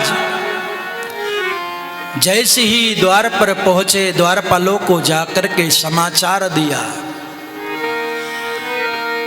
द्वारपालों को जैसे ही समाचार प्राप्त हुआ, द्वारपाल भीतर गए। भगवान द्वारिकाधीश प्रसाद लेकर के और रुक्मणी जी के साथ में वहां पर विद्यमान थे। द्वारपालों ने जाकर के कहा कि बोले महाराज पूछत दीन दयाल को, धाम बतावत आपन नाम सुदामा। जैसे ही सुदामा जी महाराज का नाम सुना, भगवान द्वारिकाधीश सिंहासन से उठे, दुपट्टा कहीं गिरा, कुंडल कहीं गिरे। भगवान द्वारिकाधीश सुदामा जी महाराज से मिलने के लिए सुदामा सुदामा कहते हैं कि सब वहां प्रद्युम्न महाराज, उद्धव जी महाराज, सभी लोग देखने लगे कि भगवान द्वारिकाधीश जिस प्रकार से भरत जी महाराज को मिलने के लिए भगवान राघवेंद्र सरकार दौड़े और जाकर के उपस्थित हुए, ऐसे ही भगवान द्वारिकाधीश सुदामा जी महाराज को मिलने गए। सुदामा जी महाराज को अंक में भरा। अंक में भरने के बाद लेकर के आए, सिंहासन पर विद्यमान कराया और सुदामा जी महाराज को देख करके समग्र अयोध्या के जितने सेवक थे सभी सोचने लगे कि ऐसा ये विप्र, ऐसा ब्राह्मण आज द्वारिकापुरी में आया कि जिसके लिए भगवान स्वयं दौड़ करके गए। सुदामा जी महाराज को जैसे ही बैठाया, बैठाने के बाद सुदामा जी महाराज के चरण परमात्मा अपने माध्यम से धो रहे। 70 बसंत निकल गए, पर सुदामा जी महाराज ने कभी भी कोई याचना, कोई कामना परमात्मा के सन्मुख नहीं रखी। आज जैसे ही जल लिया, और ऐसा तो महात्माओं का भाव है कि पानी परात को हाथ छुयो नहीं, नैनन के जल से पग धोए। सुदामा जी महाराज अपने नेत्रों के माध्यम से भगवान द्वारिकाधीश सुदामा जी महाराज के चरणों को धो रहे। परमात्मा ने कहते हैं कि आज राज्यसभा की छुट्टी कर दी। कहते हैं कि 16,108 रानियां पटरानियां सबको आदेश दिया कि सुदामा जी महाराज के आकर के सब चरण धो। कहते हैं कि सुदामा जी महाराज के चरण धोना प्रारंभ किया गया। भगवान द्वारिकाधीश, रुक्मणी, सत्यभामा, कालिंदी, लक्ष्मणा, भद्रा सब आई और सब चरण धोना प्रारंभ करते हैं। सुदामा जी महाराज सबको आशीर्वाद दे रहे, सौभाग्यवती भव, सौभाग्यवती भव। आधा घंटा हुआ, लाइन समाप्त हुई नहीं। सुदामा जी महाराज ने भगवान द्वारिकाधीश को बुलाया नजदीक। नजदीक बुला करके सुदामा जी महाराज को कान में कहा, लाला, बोले ये सब तेरी है या पड़ोसियों की बुलाई है? बोले महाराज ये सब तुम्हारी भाभिया है। बोले इतनी लंबी चौड़ी लाइन है, लाइन तो कब तक चलेगी, और मुझे तो लगता है मैं यहां से वापस जा ही नहीं पाऊंगा। 4 घंटे तक सौभाग्यवती भव, सौभाग्यवती भव। तो भगवान ने कहा कि कन्हैया तुम ऐसा करो, इन सब के तरफ से कहते हैं कि कुछ देर तक तो भव भव कहने लगे, फिर भी लाइन पूरी नहीं हुई। भगवान द्वारिकाधीश को कहा कि इन सब के तरफ से तुम प्रणाम कर लो। कहते भगवान को आशीर्वाद प्रदान किया गया। उसके बाद सुदामा जी महाराज कन्हैया को कहने लगे कि लाला, बोले तेरी इतनी सारी 16,108 ये पटरानियां रानियां है, बोले इनके विवाह में मेरे को बुलाया नहीं। सुदामा जी महाराज को भगवान कहने लगे कि बोले 10 बजे तक तो विचार था ही नहीं, अचानक ही योग बना और अचानक ही सब विवाह हो गए। भगवान द्वारिकाधीश सुदामा जी महाराज को कहने लगे, सुदामा बोले तेरा विवाह हुआ या नहीं? बोले हाँ ब्राह्मणी तो है। सुदामा जी महाराज को भगवान कहने लगे, सुदामा जब हम गुरुजी के आश्रम पर निवास करते थे तब सब गुरुजी जब कहा करते कि सुदामा विवाह करेगा, तू कहता था कि मैं विवाह नहीं करूंगा। बोले विवाह हुआ? बोले हाँ हुआ। बोले भाभी कैसे? बोले ठीक है। बोले भाभी ने मेरे लिए कुछ भेजा? सुदामा जी महाराज ने भगवान द्वारिकाधीश के वैभव को देखा, मन में वहां संकोच का भाव प्राप्त होने लगा। जो चावल की पोटलियां लेकर के आए थे सुदामा जी महाराज उसको छुपाने लगे। भगवान द्वारिकाधीश ने कहा, रे सुदामा, और महात्मा लोगों का तो भाव है कि सुदामा जी जब गए तो पौष मास में गए थे, और सुदामा जी महाराज के जब चरण धोए तो उससे तो शरीर में वैसे ही ठंड प्राप्त हो गई। ठंडे जल से इतनी 16,108 रानियां आई, उन्होंने जल धोया और पो और खालड़ा खो। तो सर्दी के समय में गए थे तो पहले ही दूजनी लग रही थी, और सुदामा जी महाराज कभी इधर हो कभी उधर हो। सुदामा जी महाराज को भगवान द्वारिकाधीश ने कहा कि बोले सुदामा, कहीं खटमल तो नहीं खा रहे तू? कभी इधर हो रहा कभी उधर हो रहा। बोले कन्हैया ऐसी बात नहीं है। सुदामा जी महाराज बात को पलटते हैं कि लाला तुझे याद है बचपन में तू ब्रज की गलियों में डोलता था और उन गोपियों के गोबर की टोकरियां गिनने का काम करता था। भगवान द्वारिकाधीश की जितनी पत्नियां हैं सुदामा जी महाराज उनको कहने लगे कि बोले देवियों आपको पता है इनका काम क्या था बचपन में? बोले जितनी भी गोपियां थी वो गोपियां बहा गोबर की टोकरियां लेकर के जाते, तुम्हारे ये पति देव उनकी टोकरियां गिनने का काम करते थे, और जब एक टोकरी डाल करके आते तो गोबर का एक टीका इनके मुख पर लगाया करते। कन्हैया कहने लगे कि बोले सुदामा तेरे से अधिक मेरी पत्नियां सब मेरे बारे में जानती है, तू बता कि भाभी ने मेरे लिए क्या भेजा है। सुदामा जी महाराज कहने लगे, कन्हैया तेरी यही बात ठीक नहीं लगती, तू किसी बात का हट्ट पकड़ लेता उसको छोड़ता ही नहीं। कन्हैया कहने लगे, बोले ये बता कि क्या भेजा भाभी जी ने। तब तक कहते हैं सुदामा जी महाराज इधर उधर हो रहे थे, बगल में पोटलियां दिखी। सुदामा जी महाराज वैसे भगवान द्वारिकाधीश ने उसको पकड़ा, उधर से सुदामा जी महाराज खींच रहे, इधर से भगवान द्वारिकाधीश खींच रहे। जैसे ही एक मुट्ठी ली भगवान द्वारिकाधीश ने एक लोक की संपदा मान लो सुदामा जी महाराज को प्रदान करी, दूसरी मुट्ठी भरी दूसरे लोक की संपदा दी, और तीसरी मुट्ठी जब भरी रुक्मणी जी ने रोक लिया। बोले महाराज क्या कर रहे, इस ब्राह्मण को सब कुछ दे दोगे? महाराज भूल गए क्या वो भी एक ब्राह्मण था जिन्होंने आपके वक्षस्थल पर चरण प्रहार किया था। क्षमा बड़न को चाहिए छोटन को उत्पात, हरि को कही बिगड़ो जो भृगु ने मारी। तो मान लो रुक्मणी जी याद दिला रही महाराज वो भी ब्राह्मण था जिसने आपके वक्षस्थल पर चरण प्रहार किया था, और इस ब्राह्मण को सर्वस्व दे दोगे क्या? रुक्मणी जी को भगवान ने याद दिलाया, वो भी ब्राह्मण था, तुम्हारा पत्र लेकर के कुंदनपुर से आया, तुम भी कैसे भूल गई। मान लो जो कुबेर के पास संपदा थी, सुदामा जी महाराज के ललाट पर लिखा था क्षय, उनके जीवन में वहा क्षय योग था, लक्ष्मी का योग नहीं था। परमात्मा ने वहां पर बालाक्षर बदल दिए, यक्षश्री। जो कुबेर के पास में संपदा है, सारी संपदा मान लो सुदामा जी महाराज को भगवान ने प्रदान कर दी। सुदामा जी महाराज वहां रात्रि निवास करते हैं। सुदामा जी महाराज ने प्रसाद ग्रहण किया। दूसरे दिन प्रातः काल हुआ, सुदामा जी महाराज वहां से वापस सुदामापुरी के लिए प्रस्थान कर रहे। कहते हैं कि भगवान के पास में सुदामा जी महाराज ने अपने लिए कुछ मांगा नहीं। मर जाऊ मांगो नहीं अपने तन के काज, परमार्थ के कारण मोहे नहीं आवत लाज। पर सुदामा जी महाराज की व्यवस्था तो ना तो परमार्थ ना स्वयं के स्वार्थ, दोनों भाव से विलग होकर के कुछ भी भगवान से नहीं पाए।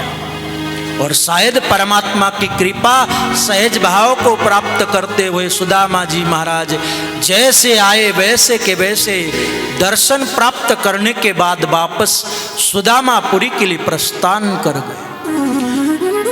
अब आप देखें, सुदामा जी महाराज मांगे जैसा व्यक्ति नहीं, जो भगवान के पास में गए भगवान से भी कुछ नहीं मांगा। तो शायद संसार के पास में जाकर के याचक बनकर के हाथ फैलाना सुदामा जी महाराज के स्वभाव में नहीं था, और इसलिए लौट करके आए सुदामापुरी के भीतर।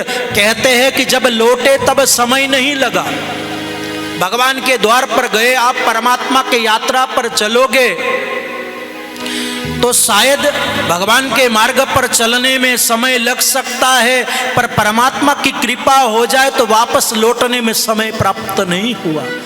सुदामा जी महाराज वापस आए, और वापस आने के बाद देखा कि जहां पर झोपड़ी थी, झोपड़ी भी गायब और डोकरी भी गायब। सुदामा जी महाराज ने देखा कि जहां झोपड़ी थी वहां सुंदर महल निर्माण हो चुका था, द्वारपाल लोग उपस्थित हैं। सुदामा जी को लगा कि मेरे को गए हुए 6 महीने का समय हो गया, और 6 महीने के बाद में हो सकता है कि मेरी ब्राह्मणी को किसी ने यहां से निकाल दिया हो, और यहां किसी ने महल निर्माण कर दिया हो। क्योंकि बोले मेरे नगर में तो मेरे घर में झोपड़ी थी, ये महल बना कैसे? तो उन चौकीदारों से पूछा। बोले महाराज इस नगर का नाम क्या है? बोले है तो सुदामापुरी। सुदामा जी सोचने लगे सुदामापुरी तो है, पर ये सब बदल कैसे गया? तो पूछा कि बोले ये महल है किसका? बोले सुदामा जी महाराज का। सुदामा जी सोचने लगे कोई सुदामा नाम का सेठ होगा, उसने यहाँ पर ये महल निर्माण किया होगा। बोले तुम्हारे जो सेठ है सुदामा जी वो है कहाँ? बोले वो तो बाहर गए हुए। तो सुदामा जी को याद आया कि बोले सेठ जी की पत्नी तो होगी जो सुदामा जी है। बोले महाराज है। बोले जरा उनको बुलाओ। द्वारपाल गए, जाकर के सुशीला जी को कहा। सुशीला जी ने ऊपर से देखा सुदामा जी महाराज को आरती की थाली लेकर के आ रहे। सुदामा जी सोचने लगे कि ये देवी आरती की थाली लेकर के आ रही, इसका मतलब ये मेरी पत्नी नहीं। सुदामा जी वहां से प्रस्थान करने लगे, तब तक सुशीला जी ने आवाज लगाई कि पतिदेव रुको। द्वारपाल दौड़े, जाकर के सुदामा जी महाराज को बुलाया। बोले महाराज आपको बुला रहे हैं। सुदामा जी वापस लौट करके गए, देखा सुशीला जी ने वहां सुदामा जी महाराज को प्रणाम किया। सुदामा जी महाराज कहने लगे देवी ये सब क्या? बोले महाराज आपको दर्शन चाहिए थे, भगवान ने आपको दर्शन दिए। मुझे वैभव चाहिए था तो मुझे वैभव प्राप्त हो गए। भगवान वहां पर ऐश्वर्य की व्यवस्था सुदामा जी महाराज को प्रदान कर दी। तो सुदामा जी महाराज कहते हैं कि खूब चांदी की रोटी बनाओ और सोने की दाल बनाओ और मोतियों का तड़का लगाओ और रोज।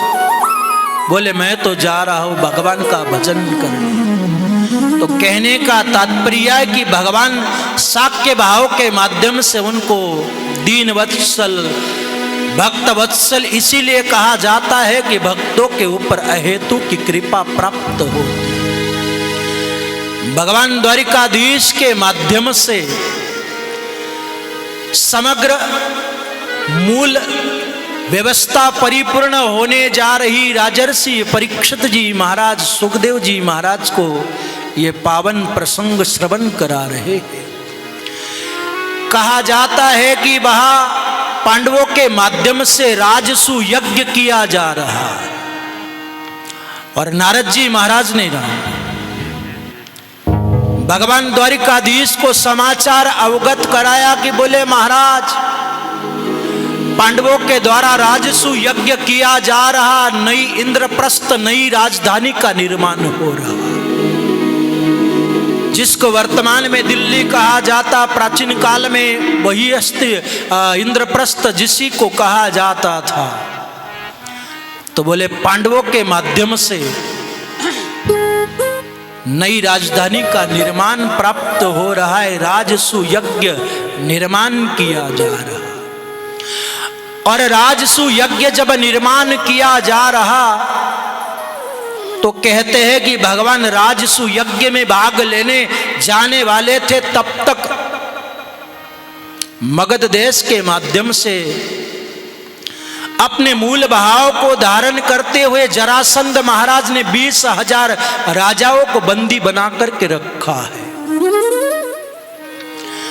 और 20,000 राजाओं को बंदी बना करके रखा है। तो उन राजाओं के द्वारा एक सेवक को भेजा गया कि जाकर के भगवान द्वारिकाधीश को समाचार अवगत कराना। कहते हैं कि मगध देश से सेवक आया, भगवान द्वारिकाधीश को कहा, बोले महाराज, जरासंध महाराज ने 20,000 राजाओं को बंदी बना करके रखा है। उन सब 20,000 राजाओं को वहां पर वो नर बलि के तौर पर बलि देने वाला है। और परमात्मा जो हस्तिनापुर से सेवक आया, उस सेवक को कहा कि मैं आ रहा हूं, तुम चलो। और कहते हैं कि हस्तिनापुर भगवान द्वारिकाधीश गए, मगध देश के उस सेवक को विदा प्रदान करी। मगध देश जाने के बाद कहा जाता है, सुर बजा भाई, कुछ हम रास्ते से भटक जाते हैं। जैसे ही भगवान द्वारिकाधीश वहां से चल करके और हस्तिनापुर में गए और पांडवों को कहा कि तुम लोग जो राजसु यज्ञ करने जा रहे, वो राजसु यज्ञ जब भी किया जाता है कि सभी राजा तुम्हारे बस में हो, और सब राजा जब तक तुम्हारे बस में नहीं हो तब तक राजसु यज्ञ नहीं किया जा सकता। तो कहते हैं कि वहां भगवान द्वारिकाधीश अर्जुन को अपने साथ में लिया, भीम को लिया, और मगध देश के लिए रूप बदल करके, ब्राह्मण का रूप बदल करके, और वहां मगध देश पहुंचे। जरासंध महाराज का संकल्प था कि उनके द्वार पर जब भी कोई भी ब्राह्मण किसी रूप में भी आए, ब्राह्मण को दान पुण्य देकर के ही विदा प्रस्थान करा। आज भगवान द्वारिकाधीश, भीम और अर्जुन तीनों के तीनों ब्राह्मण का रूप बना करके वहां उपस्थित हुए। और जैसे ही उपस्थित हुए, जरासंध आया। भगवान द्वारिकाधीश ने कहा, बोले महाराज, आपकी बड़ी प्रशंसा सुनी है सब, अपने माध्यम से आप दान देने में सर्वश्रेष्ठ भूमिका प्राप्त करते हो। तो ब्राह्मणों को कहा कि बोले ये मेरा कुछ नहीं है, भगवान ब्राह्मण के रूप में आए। बोले जो द्वारिका नरेश है, उन्होंने मेरे को 17 बार परास्त किया और 18वें बार ब्राह्मणों के कृपा से ही मेरे को विजय प्राप्त हुई। तब से लगा करके आज तक मेरे द्वार पर जो कोई ब्राह्मण आता, उस ब्राह्मण को मैं संतुष्ट करके ही विदा देता हूं। बोले विप्रो आपको क्या चाहिए, कुछ मांग लो। भगवान द्वारिकाधीश मुस्कुराने लगे। मुस्कुराते हुए जरासंध कहने लगा, बोले महाराज आपकी मुस्कुराहट, आपकी शकल हमने कहीं देखी है। भगवान मुस्कुराए तो भगवान के मुस्कुराने से परमात्मा का ब्रह्मत्व खुलने लगा। जरासंध को बहा भगवान द्वारिकाधीश कहने लगे, बोले महाराज आप तो दानियों में श्रेष्ठ है। कई बार मैं भी आपके यहाँ याचक बन करके कुछ लेने कभी आया हो, आपने कभी मेरे को देखा हो। बोले मांगो तुम्हें क्या चाहिए। भगवान द्वारिकाधीश ने कहा कि महाराज अगर कुछ देना चाहते हो तो हम तीनों में से किसी के साथ तुम आप युद्ध करें। जरासंध कहता है कि बोले महाराज ब्राह्मण कभी युद्ध करते नहीं, आप युद्ध की बात कह रहे, हमारे समझ से बाहर है। बोले आप हो कौन, मैं युद्ध तो जरूर करूंगा पर अपना असली पता बताओ। भगवान द्वारिकाधीश ने कहा कि ये मेरे बुआ के लड़के, इनका नाम भीम है और इनका नाम अर्जुन है। बोले आपका पुराना शत्रु मेरा नाम द्वारिकाधीश है। तो जरासंध ने सोचा कि अगर द्वारिकाधीश के साथ लड़ूं और 17 बार तो परास्त हुआ, 18वीं बार जीता हूं, वापस हारा हुआ कहलाऊंगा, इसलिए इनसे लड़ने में लाभ नहीं। अर्जुन को देखा तो अर्जुन को देख करके सोचने लगा कि इनसे भी लड़ने में कोई लाभ दिखाई नहीं देता। अंतो गतबा कहा जाता है कि फिर वह भीम को कहा कि आप मेरे साथ युद्ध करो। भीम के मन में थोड़ा अभिमान रहा और भीम के साथ युद्ध के लिए जरासंध तैयार हुआ। कहते हैं कि 7 दिन तक युद्ध चला। भीम की नस नस ढीली होगी, जरासंध मरता नहीं था। उसको वरदान था कि उसको चीर करके विपरीत दिशा में फेंका जाए तब उसकी मृत्यु होगी। कहते हैं कि 7 दिन लड़ते लड़ते युद्ध मैदान में भगवान द्वारिकाधीश उसके समीप गए। भीम के कहा, बोले भाई क्या बात है। बोले महाराज मैं युद्ध मैदान छोड़ करके भाग जाऊंगा, अब मेरे से नहीं लड़ा जा सकता है। उसके मन में बल का अभिमान था और शायद जरासंध वाला भीम वाला प्रसंग हमारे जीवन के साथ मेल खाता है। भगवान कहते हैं कि संसार का कोई भी कार्य करो तुम्हारी दृष्टि मेरे तरफ होनी चाहिए। हमारी दृष्टि संसार में होगी तो सर्वेश्वर हमारे से विलग होगा। पर अगर संसार के काम क्रोध लोभ इन सारे विकारों से, इन शत्रुओं से लड़ो, पर हमारा ध्यान परमात्मा के तरफ होना चाहिए। कर से कर्म करई विधि नाना, मन राखऊ जहाँ कृपा निधान। हमारा मन परमात्मा के चरणों में होना चाहिए। संसार का कार्य करना बुरी बात नहीं, पर संसार का कार्य करते हुए उस सर्वेश्वर का चिंतन बना रहना चाहिए। और दुर्योधन भीम को कहा, बोले महाराज आप लड़ो पर मेरे तरफ दृष्टि रखो। भगवान ने संकेत किया, तिनका उठा करके एक इस दिशा में डाला, दूसरा विपरीत दिशा में डाल करके संकेत दिया कि इसको ऐसा चीरोगे तब ही इसकी मृत्यु हो। पर देखते देखते भगवान के आदेश से भीम के द्वारा उसको चीर करके विपरीत दशा में फेंका गया। वहां जरासंध का वध हुआ। देवताओं के द्वारा कृष्ण कन्हैया लाल की, भागवत महापुराण की जय। कहते हैं कि जरासंध जब मारा गया उसके बाद उनकी व्यवस्था को पूर्ण करने के लिए भगवान वहां से हस्तिनापुर गए और हस्तिनापुर जाकर के भगवान द्वारिकाधीश वहां उस राजसु यज्ञ को पूर्ण करने के लिए वहां उपस्थित हुए। और राजसु यज्ञ में जाकर के भगवान द्वारिकाधीश उपस्थित हुए तो यह समस्या ये आई कि प्रथम पूजा किसकी हो। तो नकुल सहदेव अर्जुन कहने लगे कि भगवान द्वारिकाधीश जो हमारी हर परिस्थिति में हमारे साथ रहते और इसलिए शायद भगवान द्वारिकाधीश की ही प्रथम पूजा होनी चाहिए। कहा जाता है कि द्वारिकाधीश का नाम आया, शिशुपाल उस सभा में विद्यमान है। उसने कहा जिसके जाति का पता नहीं, माता पिता का पता नहीं, और उस गवारे की पूजा पहले कैसे होगी। इसलिए भगवान द्वारिकाधीश को गालियां देने लगे। अर्जुन बीच में कहने लगा, बोले महाराज ये प्रसंग सप्तम स्कंद में आपको पहले श्रवण कराया, प्रहलाद चरित्र के समय वही कथा यहाँ पर प्राप्त होती, फिर वो गाली देता है। भगवान द्वारिकाधीश अपने दिव्य सुदर्शन चक्र के माध्यम से शिशुपाल का वध प्राप्त करते।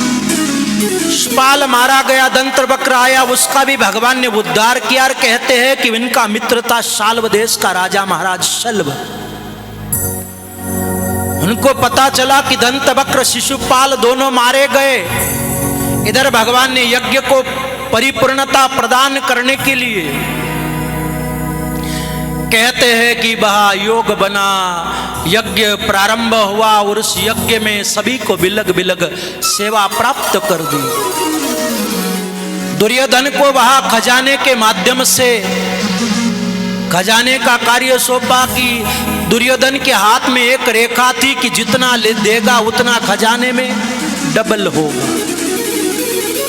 तो दुर्योधन को लगा कि शायद मैं धन लुटाऊं, इनके धन कम पड़ जाए, इनकी हंसी होगी, पर जितना वो दे रहा था उसके हाथ में वो रेखा थी, उसके प्रभाव से दुगुना संपत्ति प्राप्त होती।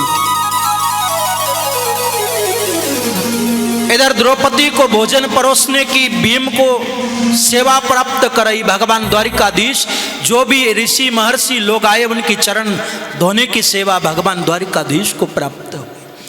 कहते कि दुर्योधन वहां उसमें आया यज्ञ में, तो वो व्यवस्था वही की है, जहां जल था वहां धरती दिखाई दी, धरती थी वहां जल दिखाई दिया।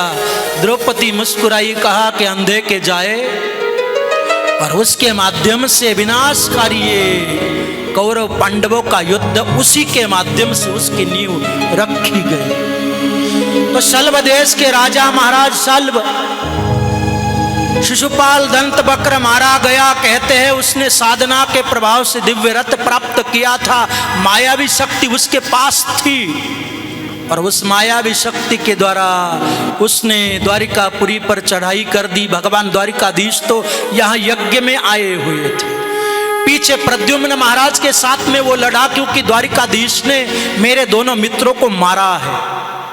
पीछे से प्रद्युम्न महाराज के साथ युद्ध चलता रहा, युद्ध होता रहा, और शाल्व के पास में इतनी मायावी शक्ति थी कि उस शक्ति के प्रभाव से प्रद्युम्न आदि हताश हुए। भगवान द्वारिकाधीश को समाचार दिया। भगवान द्वारिकाधीश समाचार प्राप्त करके द्वारिका आए।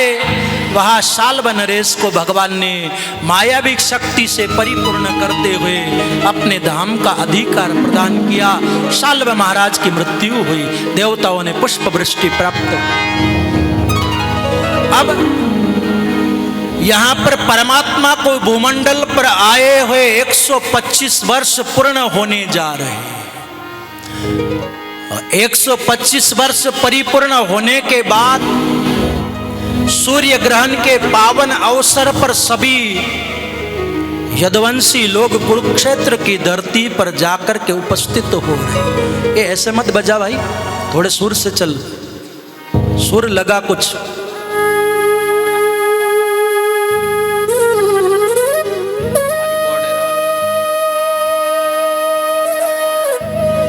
जैसे ही कुरुक्षेत्र की धरती पर वहां पर यज्ञ का आयोजन भगवान द्वारिकाधीश के माध्यम से किया गया। वसुदेव जी महाराज और समग्र यदुवंशी लोग वहां उपस्थित हुए। कहते हैं कि वहां पर सभी के सभी ब्रजवासी लोग मिलकर के भगवान द्वारिकाधीश के दर्शन का सौभाग्य आज 125 वर्ष बाद पूर्ण होने जा रहा है।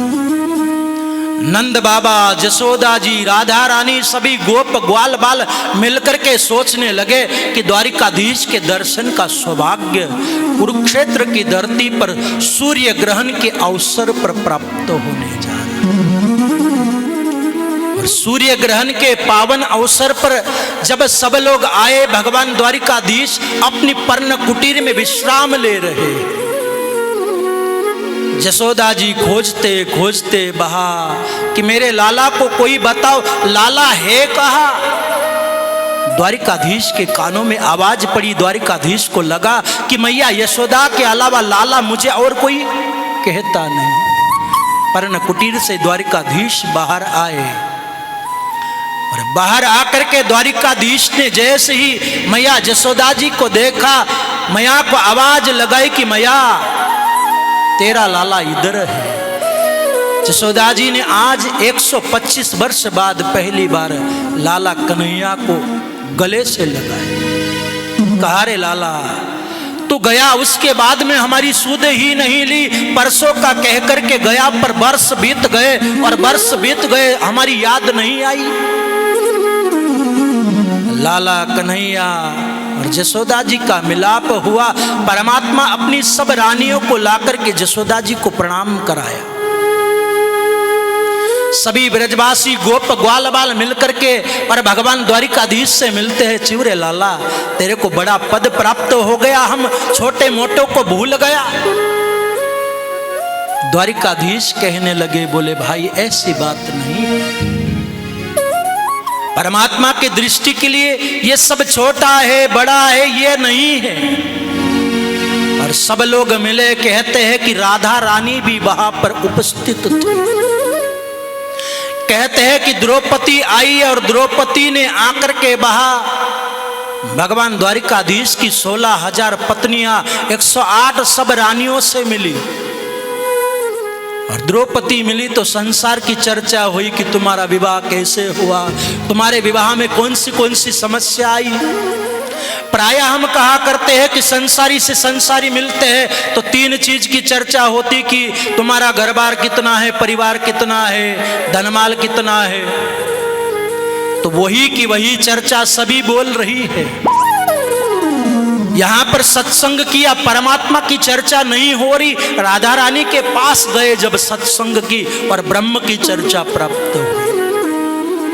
द्रौपदी संसार के भाव को ही प्राप्त करती है, सभी बोल रही है। बाया ने सग्राम कहे राम भजन की ठोड़, राम द्वारे आए ने मत करो निकामी झोड़।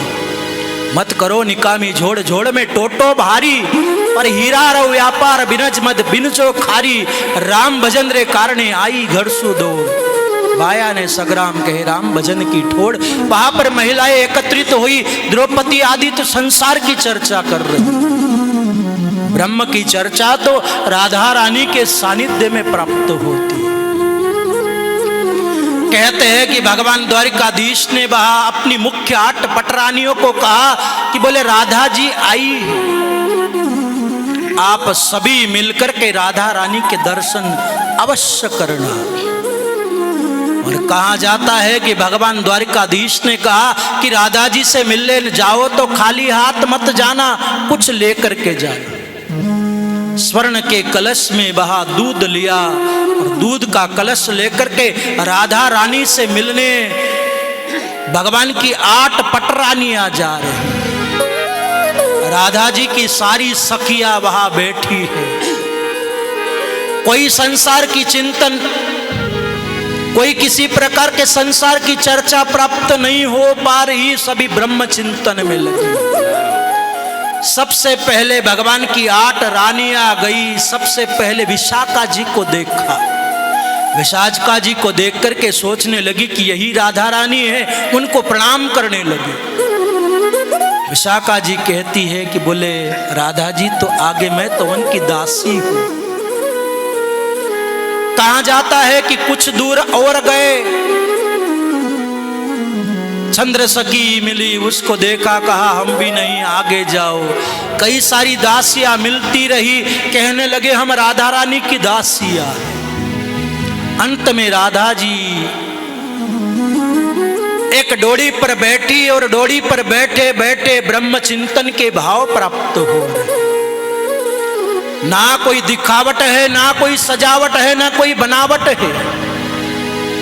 जैसे राधा जी है वसी स्वरूप के माध्यम से वैसे ही राधा रानी वहां पर विद्यमान है। राधा रानी को देख करके रुक्मणी आदि सभी ने प्रणाम किया। राधा रानी ने कहा कि बोले कृष्ण सुमिरन होता है या नहीं? बोले हमारे माध्यम से तो हम कृष्ण सुमिरन को प्राप्त नहीं कर पाते। अब वहां पर रुक्मणी जी ने जो कलश में दूध लेकर के आए थे वो कलश दिया कि बोले आप ये दूध पान कर लो। राधा जी ने कहा कि जिस दिन से हमारे प्राण वल्लभ भगवान द्वारिकाधीश ब्रज की भूमि को छोड़ करके गए, बास दिन से ही दूध का पान करना तो दूर स्पर्श करना भी बंद है। कहते हैं रुक्मणी जी के मुंह से निकल गया कि बोले भगवान द्वारिकाधीश ने ही आपके लिए दूध भेजा। और कहते हैं कि एक सांस में गरम गरम उबलता उबलता सारा दूध राधा रानी ने पान कर लिया। और राधा रानी ने उबलता हुआ सारा वो जो गरम दूध था सबको पान कर लिया। और पान करने के बाद जब राधा जी से मिलकर के भगवान की हस्त रानी आई, भगवान के पैरों में छाले हो। रुक्मणी जी ने कहा बोले महाराज आप गए कहाँ थे? आपके धूप में कहीं गए नहीं, आपके पैर में छाले कैसे हुए? भगवान ने कहा देवी तुम्हारे कारण ही तो हुई। बोले कैसे? बोले राधा रानी को जो उबलता हुआ दूध पान करा करके आई हो, राधा जी के हृदय में मेरे चरण निवास किया करते और इसलिए राधा जी ने दूध पान किया तो दूध के माध्यम से उनके चरण मेरे उनके हृदय में निवास करते, इस कारण से मेरे पैरों में छाले। राधा बिना श्याम आधा। राधा जी के बगैर परमात्मा की मूल व्यवस्था परिपूर्ण हो नहीं सकती। जहां श्याम है वही राधा रानी है। सभी लोगों का सहयोग रहा, क्योंकि बिना सहयोग के कभी कोई कार्य परिपूर्ण नहीं होता। तो इस भागीरथी में सभी ने अपने अपने माध्यम से जैसे जैसे जिस प्रकार से सभी का सहयोग प्राप्त हुआ और सबके माध्यम से विशाल ज्ञान रूपी गंगा समुद्र में जाकर के प्रवाहित होने लगी। तो आइए हम कथा में हमारे पावन प्रसंग को प्राप्त करें। वैसे 11:30 तो बज गई, पर आज आप लोगों से अनुरोध रहेगा थोड़ा 10-5 मिनट लेट हो जाए तो जल्दीबाजी मत करें, क्योंकि आज विश्राम का पावन प्रसंग है। तो राजर्षि परीक्षित जी महाराज सुखदेव जी महाराज के माध्यम से प्रसंग श्रवण कर रहे। कुरुक्षेत्र की धरती पर सभी ब्रजवासी लोग सब आए और सब आने के बाद वापस जैसे ही कन्हैया के दर्शन प्राप्त हुए और सभी वापस अपने अपने नगर के लिए प्रस्थान कर गए। अब भगवान को इस भूमंडल पर आए हुए 125 वर्ष हो गए। राजर्षि परीक्षित जी महाराज को सुखदेव जी महाराज ने कहा कि राजन आप बड़े सौभाग्यशाली हो कि आपके परमात्मा के साथ में 3 संबंध है। एक संबंध जीव ब्रह्म वाला, हम सभी का भी परमात्मा के साथ में संबंध प्राप्त है। दूसरा संबंध कि आपकी माँ के उदर में भगवान ने आकर के आपके उदर में रक्षा करी। तीसरा और सबसे नजदीक संबंध है कि आपकी दादी सुभद्रा जी जिनका विवाह अर्जुन के साथ में आपके दादाजी के साथ हुआ तो आपका निकट का संबंध परमात्मा के साथ में। राजर्षि परीक्षित जी महाराज कहने लगे, बोले महाराज मेरी जो दादी भगवान द्वारिकाधीश की सगी बहन थी, उनका विवाह हमारे दादाजी के साथ हुआ ये तो मुझे ज्ञात है, पर किस प्रकार से विवाह हुआ ये मुझे ज्ञात नहीं। कृपा करके आप ये प्रसंग हमें विस्तार से श्रवण कराए। कहते हैं कि सुभद्रा जी पढ़ लिख करके विदुषी बनी, और जैसे ही पढ़ लिख करके विदुषी बनी उसके बाद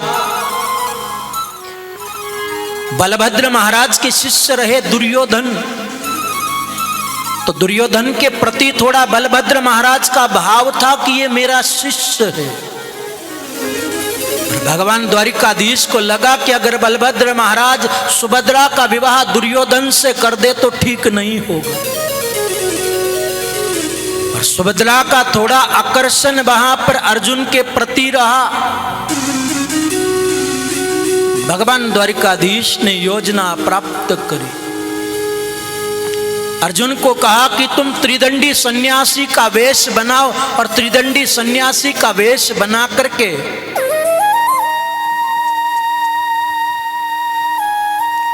जब मैं तुम्हें लिवाने आऊं तब तुम मेरे साथ आना। बलभद्र महाराज के पास में गए और बलभद्र जी महाराज के समीप जाकर के भगवान द्वारिकाधीश ने कहा, महाराज प्रभास क्षेत्र में एक उच्च कोटि के महात्मा आए, किसी के घर पर जाते नहीं, किसी का घर का अन्न जल लेते नहीं। हम अगर अधिक आग्रह करें तो अधिक आग्रह स्वीकार करके वो किसी के घर पर जाया करते हैं। तो बलदेव जी महाराज ने कहा, कन्हैया अगर तुम कह रहे हो तो उन महात्मा को अपने यहां पर भी द्वारिका बुला करके लाओ। भगवान द्वारिकाधीश योजना के तहत अर्जुन को त्रिदंडी सन्यासी के रूप में लाकर के उपस्थित कराया। बलभद्र महाराज भगवान द्वारिकाधीश अर्जुन महात्मा के वेश में आकर के उपस्थित हुए। महात्मा जी का स्वागत हुआ। स्वागत के उपरांत कहते हैं कि वहां पर उसी समय उद्धव जी महाराज आए। उद्धव जी महाराज ने कहा कि बड़े महाराज को सुधर्म सभा में बुलाया जा रहा। बलदेव जी महाराज गए, कन्हैया को कहा कि पीछे तुम महात्मा का ध्यान रखना। तब तक कहते उद्धव जी महाराज आए और आकर के कहा कि छोटे महाराज को भी सुधर्म सभा में बुलाया जा रहा। भगवान द्वारिकाधीश भी गए, पीछे सुभद्रा को कहा कि बोले तुम ख्याल रखना। योजना के तहत कहते हैं कि सुभद्रा जी को लेकर के और भगवान द्वारिकाधीश तो गए, अर्जुन वहां पीछे से सुभद्रा का हरण करके लेकर के चले गए। पूरी द्वारिका में खबर फैल गई कि महात्मा जी सुभद्रा जी का हरण करके लेकर के गए। बलदेव जी महाराज आए, उद्धव जी महाराज को कहा कि रथ तैयार करो। द्वारिकाधीश मौन होकर के बैठे हैं, कुछ कर नहीं रहे। उद्धव जी महाराज से बलभद्र महाराज ने कहा कि जिन महात्मा की प्रशंसा करते थक नहीं रहे थे उन महात्मा के देखो, उनकी करतुती कैसी रही कि हमारी बहन को ही लेकर के चले। बोले अभी मौन होकर के कुछ बोल नहीं रहा। भगवान द्वारिकाधीश ने कहा कि बड़े भैया आप नाराज न हो तो एक बात कहो।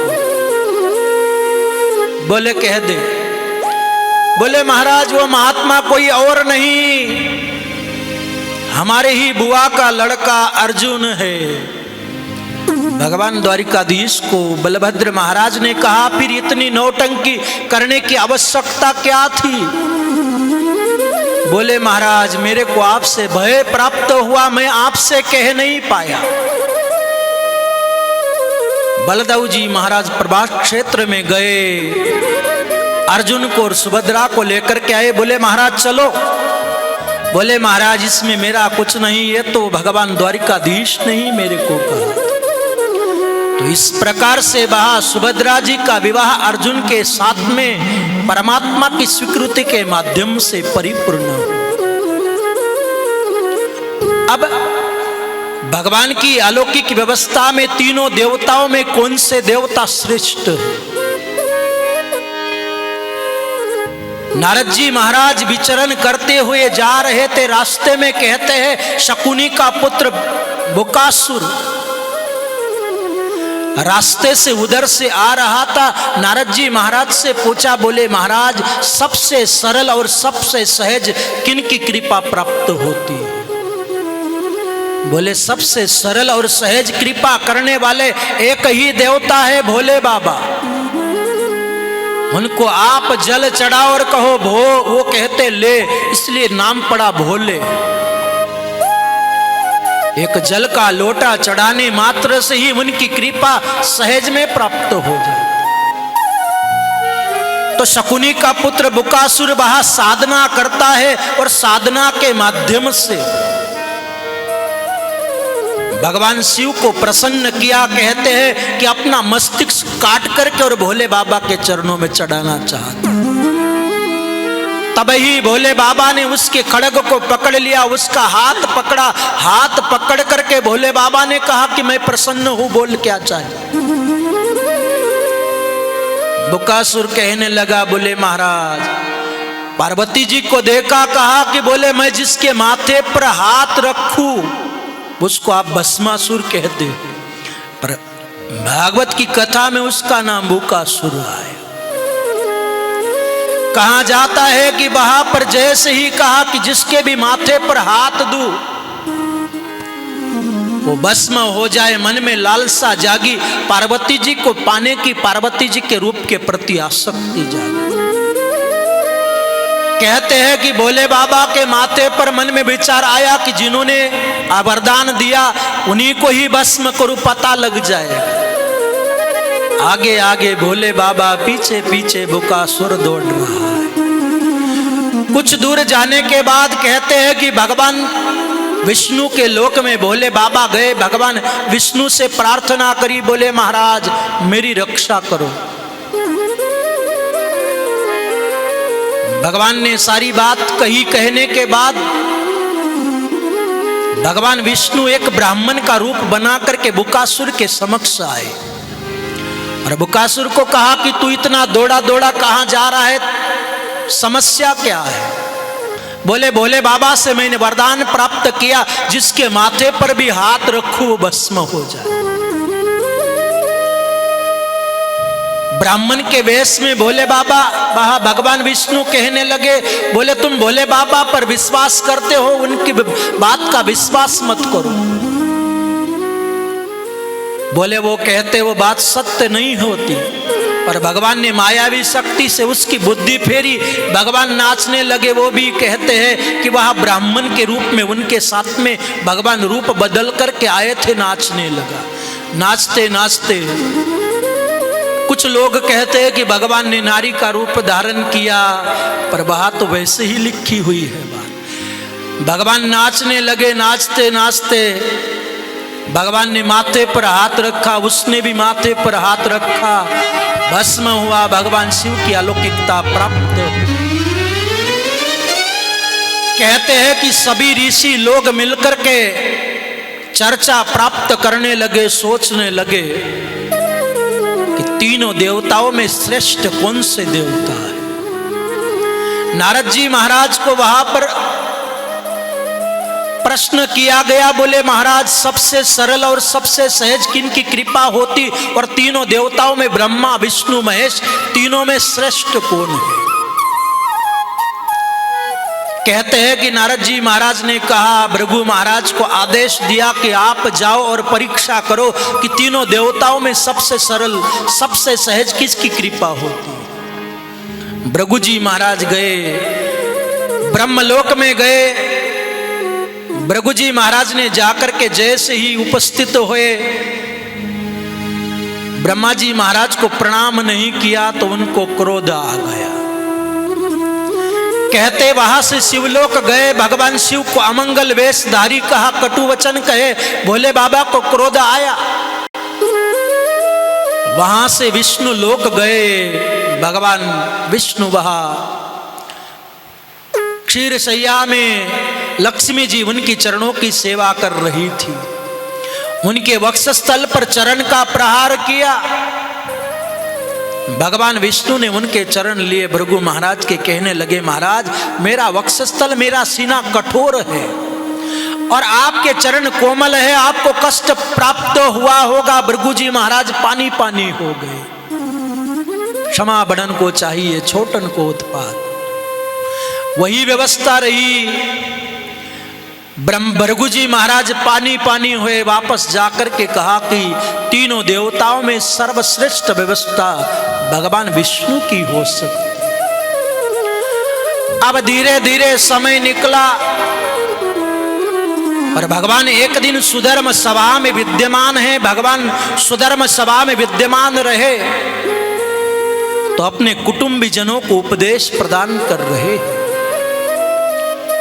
पर शायद शास्त्र कहता है कि सबको समझाना सरल है, परिवार के व्यक्ति को परिवार का व्यक्ति नहीं समझा सकता।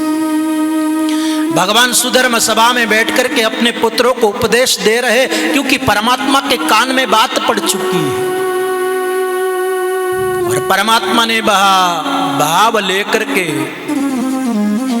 उपदेश प्रदान किया कि बोले कभी भी संत का अपराध मत करना, जो दोषी है संत का हरि दोषी सोबा। भजन करत सेवा करत डूबेगा मझधार, भक्तमाली जी महाराज का भाव है। कहते हैं कि प्रद्युम्न महाराज, सांब आदि मुस्कुराने लगे कि पिताजी को कोई काम नहीं, इन महात्माओं की ही प्रशंसा करते रहते। और संजोग बना, देवता लोग आए, देवताओं ने परमात्मा से प्रार्थना करी, बोले महाराज अब आपका कार्य 125 वर्ष इस भूमंडल पर हो गए, आपका अवतार कार्य पूर्ण होने वाला है, आप साकेत के लिए प्रस्थान करो। भगवान ने कहा कि मूल जड़ हमारा परिवार है, जब तक यदुवंशियों को श्राप प्राप्त नहीं हो जाता, ये सब विनाश की कागार को प्राप्त नहीं कर लेते, तब तक मैं साकेत गमन नहीं करूंगा। कहते हैं कि सवेरे सवेरे वसुदेव जी महाराज कुछ उदास हुए।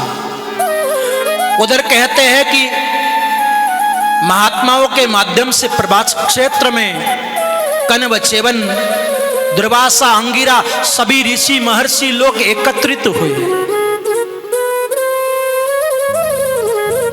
और उन महात्माओं की परीक्षा करने के लिए प्रद्युम्न महाराज, सांब आदि मिलकर के एकत्रित हुए और एकत्रित होकर के महात्माओं की परीक्षा प्राप्त करना चाहते।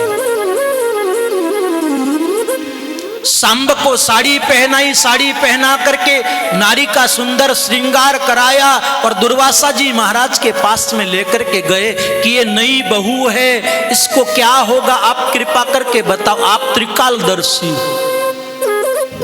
दुर्वासा जी महाराज ने श्राप दिया कि मूसलम कुल नाशनम, कि तुम्हारे कुल का विनाश करने वाला मूसल अवतरित हो। भय से भयभीत होकर के दौड़े दौड़े आए, जैसे ही साड़ी खोली उसके भीतर से एक मूसल निकला। दौड़े दौड़े गए उग्रसेन महाराज के पास में। उग्रसेन महाराज को जाकर के कहा, महाराज दुर्वासा जी महाराज का श्राप प्राप्त हुआ है, आप इस श्राप से हमें बचाओ। दुर्वासा जी महाराज ने श्राप दिया तो कहते हैं उग्रसेन महाराज ने उस मूसल को कूटा, कूट पीस करके उसको समुद्र के भीतर डाल दिया। एक टुकड़ा कहते हैं कि मछली ने निगल लिया। अब इधर वसुदेव जी महाराज उदास है। नारद जी महाराज का आगमन हुआ। नारद जी महाराज ने वसुदेव जी महाराज को उदास देखा और उदास देखा तो वसुदेव जी महाराज नारद जी महाराज को संत जानकर के प्रश्न कर रहे हैं। संसार समस्या है, संत समाधान है। नारद जी महाराज से कहा, महाराज मेरा चित्त बड़ा उदास है, आप मेरा मार्गदर्शन करो कि मुझे क्या करना चाहिए। बोले कृष्ण जैसा मेरा पुत्र परब्रह्म के तौर पर प्राप्त है, उसके बावजूद भी मेरे उदासी का क्या कारण है। नारद जी महाराज ने वसुदेव जी महाराज का मार्गदर्शन किया कि कृष्ण तुम्हारे पुत्र है, पुत्र भाव से नहीं ब्रह्म भाव से उनका चिंतन करो। और महाराज जो उपदेश मैं आपको देने जा रहा हूं, एक बार यही उपदेश जनक जी महाराज नव जोगेश्वर आया देत जनक को ज्ञान। यही का यही उपदेश जनक जी महाराज के पास में नव जोगेश्वर आए, और नव जोगेश्वर जैसे ही आए, जनक जी महाराज ने नव जोगेश्वरों को एक साथ ही आलिंगन करके मुट्ठी में भर लिया। दुर्लभो मानुषो देहो देहि नाम क्षण भंगुरो। भागवत के इस प्रसंग में व्यास जी महाराज का भाव है, दुर्लभो मानुषो देहो देहि नाम क्षण भंगुरो तत्रापि दुर्लभम मन्ये वैकुंठ प्रिय दर्शन। शरीर दुर्लभ है पर साथ में क्षण भंगुर है, इसका कोई भरोसा नहीं।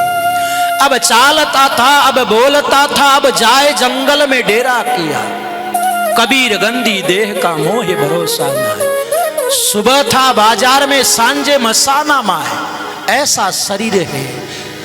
दुर्लभ है पर क्षण भंगुर है, जैसे जल के ऊपर बुदबुदे उठते हैं और देखते ही देखते समाप्त हो जाते हैं, ऐसा ये शरीर है नश्वर। और जनक महाराज जब वहां नव जोगेश्वरों को उपदेश प्रदान कर रहे, नव जोगेश्वरों ने पूछा, बोले महाराज आप अलग अलग मिल सकते, एक साथ आलिंगन क्यों दिया। जनक जी महाराज कहने लगे, बोले महाराज नियम तो आपका ही बनाया हुआ, आप कह रहे हो शरीर दुर्लभ है, क्षण भंगुर है, तो क्या भरोसा है शरीर का। और जनक जी महाराज को ये पावन उपदेश वहां नव जोगेश्वरों के माध्यम से प्राप्त हुआ। यही उपदेश वहां पर वसुदेव जी महाराज नारद जी महाराज को प्रदान कर। और ये जो भागवत धर्म कहते हैं, नारद जी महाराज कहते हैं कि बोले यही पावन उपदेश मैं आपको प्रदान कर रहा हूं। और नारद जी महाराज ने वसुदेव जी महाराज को उपदेश दिया नव जोगेश्वरों के द्वारा। जनक जी महाराज को पावन प्रेरणा प्राप्त हुई। कालांतर में कहा जाता है कि उद्धव जी महाराज को समाचार प्राप्त हुआ, परमात्मा अपनी लीला समाप्त करके साकेत के लिए प्रस्थान करना चाहते हैं। इधर जैसे ही यदुवंशी लोग श्राप प्राप्त हुआ और आपस में अपने आध्यात्म भाव को धारण करते हुए उधर उसी दिन से मान लो द्वारिका नगरी का सब वैभव समाप्त होने जा रहा। और वसुदेव जी महाराज को वहां उद्धव जी महाराज भगवान के पास गए और भगवान के समीप जाकर के परमात्मा से प्रार्थना करी। बोले महाराज मुझे समाचार प्राप्त हुआ कि आप साकेत के लिए जा रहे हैं। भगवान ने कहा उद्धव ना तो मेरा कहीं आना होता है ना मेरा कहीं जाना होता है। जब मैं दिखाई देता हूं तो लोग कहते हैं भगवान आ गए, और जब मैं दिखाई देना बंद होता हूं तो लोग मानते हैं कि भगवान चले गए। और वहां उद्धव जी महाराज भगवान कृष्ण के माध्यम से उपदेश की व्यवस्था प्राप्त कर गए। उधर यदुवंशी आपस में लड़ने लगे और लड़ते हुए कहा जाता है कि समुद्र के भीतर एराक नाम का घास, उस मुसल को जब कूटा गया उसके द्वारा उस घास प्राप्त हुआ। एक दूसरे को मारने लगे, काटने लगे, और मारते हुए काटते हुए एक दूसरे को उसी क्षण वहां बलभद्र महाराज आए। बलभद्र महाराज ने आकर के भगवान द्वारिकाधीश को कहा, बोले महाराज इस अवतार कार्य में मैं आपका बड़ा भाई बन करके आया था, अब लीला स्मरण करने का समय प्राप्त हो चुका है। और बलभद्र महाराज वहां से एक सुंदर टीले के ऊपर जाकर के उपस्थित हो यदुवंशी लड़ने लगे। उस समय उद्धव जी महाराज भगवान के पास गए और भगवान ने वहां उद्धव को जो ज्ञान दिया जिसको भागवत धर्म कहते हैं। बोले आप जो प्रश्न कर रहे हैं हमारे ही बड़े बुजुर्ग यदु महाराज दत्तात्रेय जी महाराज के पास में गए और दत्तात्रेय जी महाराज के माध्यम से जो उपदेश प्राप्त किया वही उपदेश मैं आपको प्राप्त कराने जा रहा हूं। कहते हैं कि एक बार यदु महाराज जंगल पे प्रस्थान कर गए, भागवत धर्म की चर्चा प्राप्त हुई और यदु महाराज ने एक महात्मा देख के हट्टे कुट्टे पहलवान जैसे उनसे जाकर के प्रश्न किया। बोले महाराज आप इस जंगल में रहते हो, दूर दूर तक कोई रहता नहीं, आप क्या खाते हो? आपका शरीर इतना हष्ट पुष्ट क्यों है? कोई साधारण संत होता तो श्राप दे देता। तो यदु महाराज ने प्रश्न किए और दत्तात्रेय जी महाराज ने कहा कि मोले मैंने मेरे जीवन में 24 गुरु प्राप्त किए और 24 गुरुओं के माध्यम से मैंने 24 जगह से शिक्षा प्राप्त करी। अब दत्तात्रेय जी महाराज यदु संवाद यहां से प्रारंभ होता है। प्रथम गुरु के तौर पर बोले महाराज मैंने पृथ्वी को गुरु किया। पृथ्वी से क्या शिक्षा प्राप्त करी? सहनशीलता पृथ्वी के माध्यम से प्राप्त होती है। पृथ्वी जैसी सहनशीलता किसमें होगी? यहां पर मलमूत्र भी डाला जाता है, अच्छी वस्तु भी बुरी वस्तु भी। कितनी सहनशीलता पृथ्वी के माध्यम से प्राप्त होती, कितना पापाचार अनाचार अत्याचार प्राप्त होता है, पर उसके बावजूद भी कहते हैं कि पृथ्वी कभी नहीं कहती कि मेरे को भार प्राप्त हो रहा। बोले महाराज जहां जहां से ज्ञान प्राप्त हो, गुरु अनेक हो सकते हैं, सदगुरु एक ही है। हमारे को इस लोक से उस लोक तक ले जाने का मार्ग उनके द्वारा प्राप्त होता है। आध्यात्मिक जगत में और लौकिक जगत में हम किसी से कोई कार्य सीखते हैं वो हमारा गुरु हो सकता है, सदगुरु नहीं हो सकता। सदगुरु तो हमें ब्रह्म का पहचान कराए, उस लोक की यात्रा प्राप्त कराने के लिए मार्गदर्शन दे। तो यदु महाराज ने ज्ञान तो कहीं से भी, ज्ञान किसी के बाप की बपौती नहीं है। ज्ञान तो आप कहीं से भी किसी भी वस्तु से किसी भी रूप में ज्ञान पाया जा सकता है। और शायद जब तक जो मटकी होती वो आधी भरी हुई होगी वो छलकेगी, पर अगर मटकी परिपक्व पूरी भरी हुई होगी तो छलकेगी नहीं। तो ज्ञान की परिपक्वता प्राप्त होने के बाद में भीतर का अहंकार समाप्त हो जाता है। और जब तक उसमें परिपक्वता नहीं होगी, अधूरी गगर होगी, तो वह छलकेगी, क्योंकि उसमें अभिमान है। तो दत्तात्रेय जी महाराज ने वहां प्रथम गुरु के तौर पर पृथ्वी को गुरु किया, जिससे सहनशीलता की शिक्षा ली। दूसरे नंबर पर कहा जाता है कि वायु देवता को गुरु किया। बोले उससे क्या शिक्षा ली? मंद सुगंध वायु बहता है, दिखाई नहीं देता, ब्रह्म की व्यवस्था भी वैसी। शायद परमात्मा सब जगह है।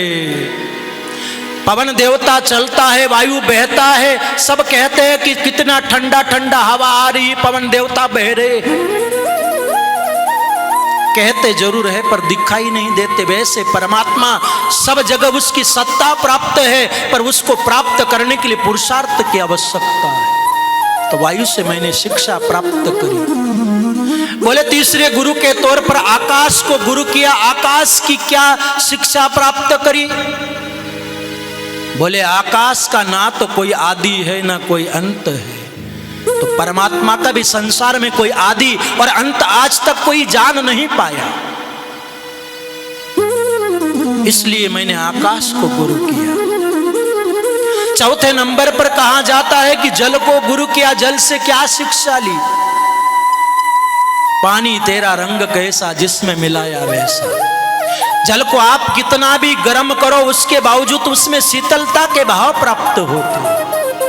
तो ऐसे ही साधक को शीतलता को प्राप्त करते हुए शीतलता को धारण करना चाहिए। और जब तक जीवन में शीतलता का भाव नहीं होगा तब तक ब्रह्म की व्यवस्था प्राप्त नहीं होगी। 5वें नंबर पर अग्नि को गुरु किया। अग्नि से क्या शिक्षा ली? अग्नि का स्वभाव है, अग्नि के ऊपर अगर पैर पड़ेगा, बड़े का पड़ेगा, छोटे का पड़ेगा, बूढ़े का पड़ेगा, अग्नि नहीं देखती कि ये बड़ा है, छोटा है, ये है धनवान है, निर्धन है। उसकी दृष्टि में भेद नहीं होता, उसकी दृष्टि में समानता का भाव होता है। तो बोले साधक की दृष्टि में भी ऐसे समानता का ब्रह्म को प्राप्त करने के लिए भाव होना चाहिए। जान अजान परे पग पावक सो सतमान जरे ही जरे। अग्नि पर जान करके पैर दो, अनजाने में दो, उसका स्वभाव है जलाने का, वो अपना कार्य करेगी। ऐसे ही भगवान के नाम की महत्ता है। जैसे भी लोग जैसे अग्नि जलाने का काम करती है, ऐसे परमात्मा का नाम हमारे पापों को काटने का, जलाने का कार्य करता है। तो अग्नि को गुरु किया। उसके बाद कहा जाता है कि 6ठे नंबर पर चंद्रमा को गुरु किया। क्या शिक्षा ली? लोग कहते हैं कि प्रतिपदा से चंद्रमा धीरे धीरे बढ़ता है और जैसे ही वहां पर 15 दिन का समय होता है, 16 दिन मिला करके, अमावस्या पूर्णिमा मिला करके, उस भाव को प्राप्त करते हुए लोग कहते हैं कि चंद्रमा घट रहे, बढ़ रहे। चंद्रमा घटता बढ़ता नहीं, उसकी कलाएं घटती और बढ़ती है। ऐसे ही ये शरीर है, आत्मा उस परमात्मा के तरह है। आत्मा घटता बढ़ता नहीं है, शरीर घटता बढ़ता है। आज है हम वैसे कल नहीं रहेंगे। तो शरीर निरंतर घटता है, आत्मा उसके भीतर परमात्मा के जैसी है। परमात्मा कभी आत्मा के स्वरूप को घटाया बढ़ाया नहीं जा सकता। इसलिए गीता का सिद्धांत कि नैनम छिदन्ति शस्त्राणि नैनम देहति पावका। आत्मा को ना तो शस्त्र से काटा जा सकता है, ना अग्नि से जलाया जा सकता है। उसको वायु गला सकता है, ना जल उसको भिगा सकता है। तो बोले महाराज चंद्रमा जैसे उसकी कलाएं घटती बढ़ती, चंद्रमा वैसे ही है। वैसे शरीर घटता बढ़ता है। बालक है, फिर युवा हुआ, फिर बूढ़ा हो गया। आत्मा वैसे के वैसे ही है। वासांसी जीर्णानि। जैसे पुराने कपड़े हो जाते, व्यक्ति नए कपड़े पहनता है, वैसे आत्मा परिवर्तन की व्यवस्था है। तो चंद्रमा से शिक्षा प्राप्त करें। ज्ञान तो कहीं से भी लिया जा सकता है। और फिर उसके बाद कहा जाता है कि सूर्य को गुरु किया। सूर्य से क्या शिक्षा ली? 7वें नंबर पर बोले सूर्य से शिक्षा प्राप्त करी। उसकी रोशनी सभी के ऊपर एक समान पड़ती। और सूर्य भगवान ने हमारे घर पर कभी भी कोई बिजली का बिल भेजा नहीं कि तुम्हारे इतना बिल हो गया प्रकाश का। हम जो बिजली जला रहे 1 महीने के बाद उसका बिल आता है, पर भगवान भुवन भास्कर के यहाँ पर कभी भी किसी की यहाँ पर नोटिस नहीं आता कि तुम्हारा बिल इतना हो गया। तो सूर्य के दृष्टि में समानता का भाव है सभी के ऊपर। वो जैसे गंदगी पर प्रकाश पड़ता है, वैसे ही पावन पवित्र व्यवस्था पर वैसे ही प्रकाश प्राप्त हो। तो 7वें नंबर पर सूर्य भगवान को गुरु किया। 8वें नंबर पर कहा जाता है कि कबूतर को गुरु। कबूतर से क्या शिक्षा ली? बोले कबूतर आसक्ति के भाव को आकर के, अपने कुटुंब के लोभ में आकर के, और जो बहुल्य आता है उसको पकड़ने के लिए बच्चों के मोह में वो बंधन को स्वीकार कर लेता है कि मेरे पुत्र है, ये मेरा और तेरा यही तो माया का बंधन है कि हम मान लिए संसार में हमारा है। गुरबाणी का सिद्धांत के लिए डुबकी दरियाव में भार न लागे कोई। रामचरण आपो बंध्या घाघर भारी हो। जल के ऊपर सारा जल आप डुबकी लगाते हो, आपके माथे पर होता पर उसका भार नहीं लगता। पर मटकी का भार लगता है क्योंकि मटकी में अपनापन है कि ये मटकी मेरी है और मेरे माथे पर है। तो गुरबानी कह रही है कि ले डुबकी दरियाओं में डुबकी लगाते उसका भार नहीं लगता, पर राम चरण आपो बंध्या घागर भारी होए। मटकी का भी भार लगता क्योंकि उसमें आसक्ति है। तो कबूतर भी आसक्ति के कारण वहां पर आसक्ति को स्वीकार करता है और बच्चों को वहां उस बहुलिया ने बंधन में बांधा तो वो भी उसके जाल में फंस जाता है। तो साधक को चाहिए आसक्ति को छोड़े। कबूतर के बाद में 90 नंबर पर अजगर को गुरु किया। अजगर करे न चाकरी, पंछी करे न काम, दास मलुका यूं कहे सबके दाता राम। कीड़ी को कनर, हाथी को मन देने वाले अगर कोई है तो वो परमात्मा है। और इसलिए हमारे रामस्नी परिपाटी में स्वामी रामचरण महाप्रभु जहां से उनको वैराग्य का भाव प्राप्त हुआ, अपने काका गुरुजी की सेवा में मध्य प्रदेश में बड़ौदा जहां पर वो गए, लालदास जी की सेवा में गए थे और अग्नि जलाई, चूल्हे के भीतर कुछ प्रसाद बना रहे थे भगवान को भोग धराने के लिए। उसके भीतर चींटियां निकली और उस बड़ौदा की धरती से मध्य प्रदेश की स्वामी रामचरण महाप्रभु को तीव्र वैराग्य का भाव जागा कि एक पेट पूर्ति के लिए इतनी सारी कीड़ियों का अपराध होगा, जीव हिंसा होगी।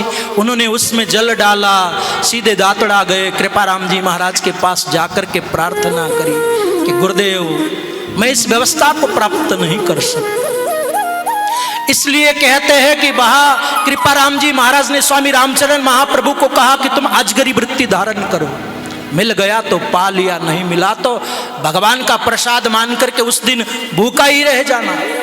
उसके बाद दातड़ा की धरती से आप भिलवाड़ा आदि आए। आप सब लोग जानते हो स्वामी रामचरण महाप्रभु के विषय में, तो शायद भिलवाड़ा के ऐसे ही शायद कोई लोग हो जिनको जानकारी नहीं हो। रामसनी संप्रदाय की मूल नींव यहीं से रखी गई, यहाँ से बिगुल बजा, यहाँ से शंखनाद हुआ।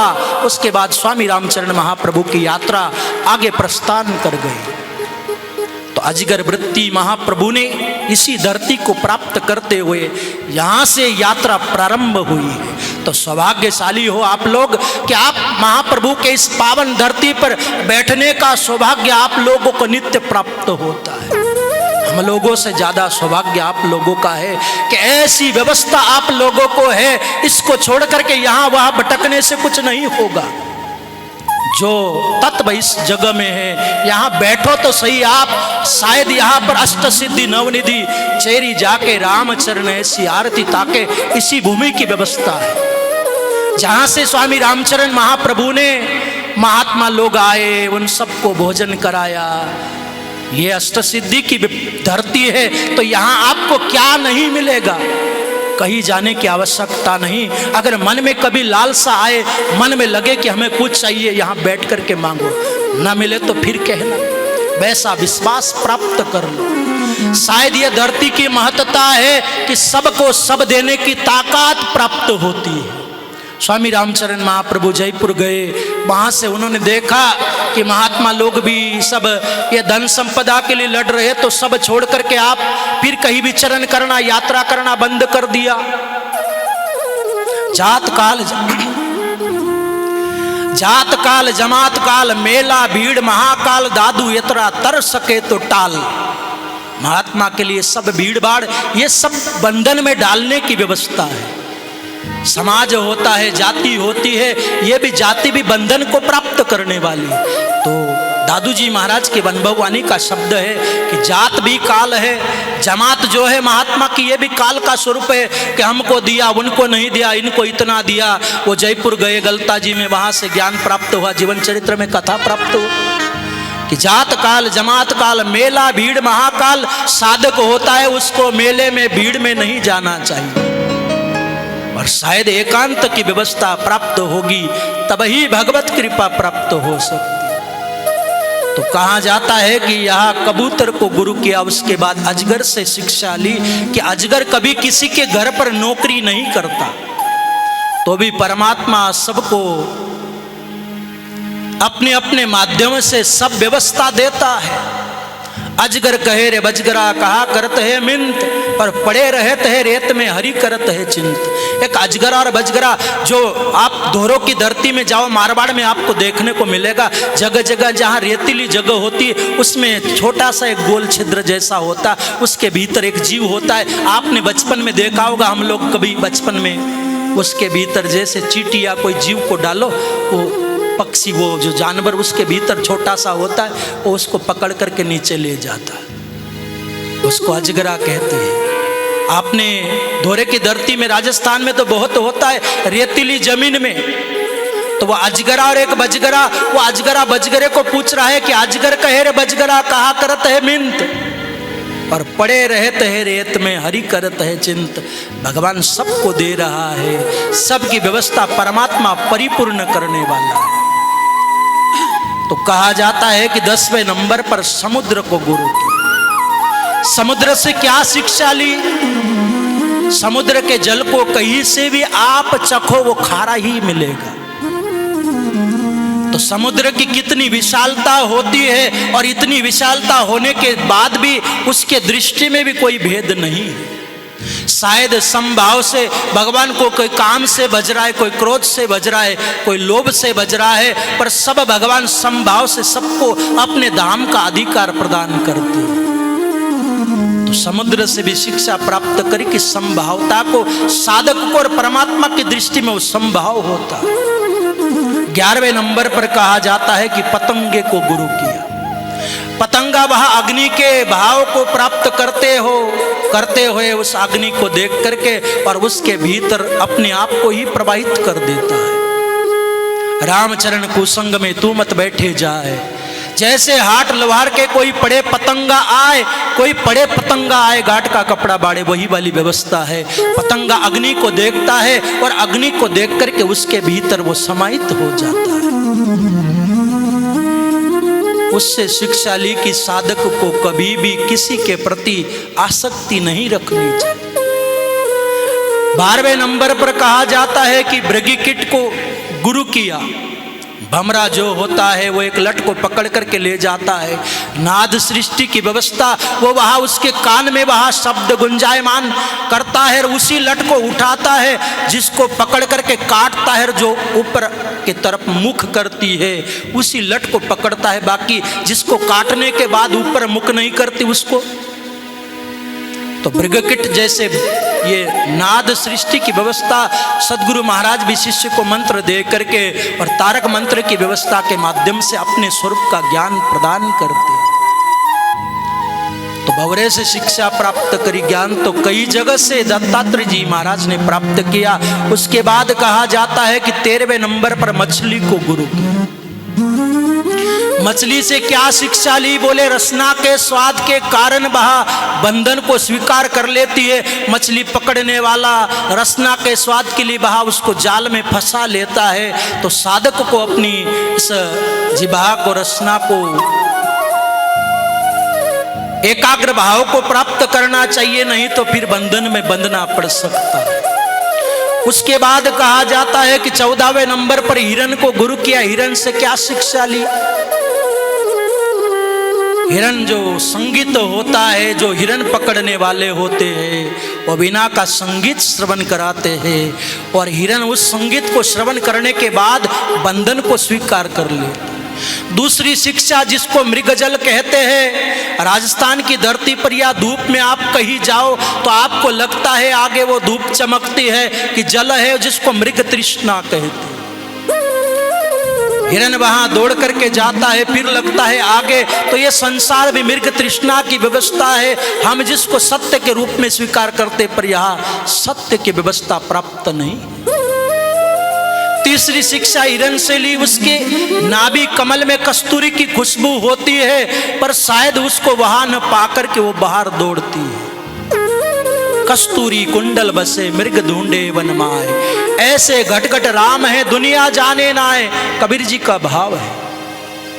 उसके नाभि कमल में कस्तूरी की सुगंध होती है। तो ऐसे ही परमात्मा हम सब के भीतर है, पर उस परमात्मा को हम कोई तीर्थ में खोज रहा है, कोई कहाँ खोज रहा है, कोई कहाँ खोज रहा है। परमात्मा तो भीतर ही है। जिन पाया जिन घटई में पाया, बाहर फिर जन्म गुमाया। भीका भूखा कोई नहीं, सबकी गठरी लाल, और भीतर गाट खोले नहीं, बाहर फिले कंगाल। भीका महाराज की वाणी है, वो कहते हैं कि भीका भूखा कोई नहीं, सबकी गठरी लाल, और भीतर गाट खोले नहीं, वो बाहर फिले कंगाल। तो ऐसे ब्रह्म तत्व हमारे भीतर है, वो कहीं तीर्थ में जाने से, कहीं बाहर जाने से उसकी अनुभूति प्राप्त नहीं होगी। कबीर तो कहता है कि तीर्थ जाकर के करोगे क्या, तीर्थ चाल्या दो ही जना, चित्त चंचल मन चोर, और पाप ने एक उतारिया 10 मन लाया और। अस्तु, तो शिक्षा तो कहीं से भी ली जा सकती, कहीं से भी प्राप्त हो सकती। उसके बाद कहा जाता है कि वहां पर एक वेश्या को गुरु किया।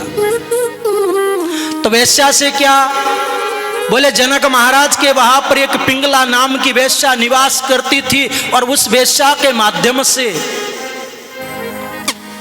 वो वहां आसक्ति के भाव को प्राप्त करते हुए संसार के लिए रोज वहां पर तैयार हुआ करती थी।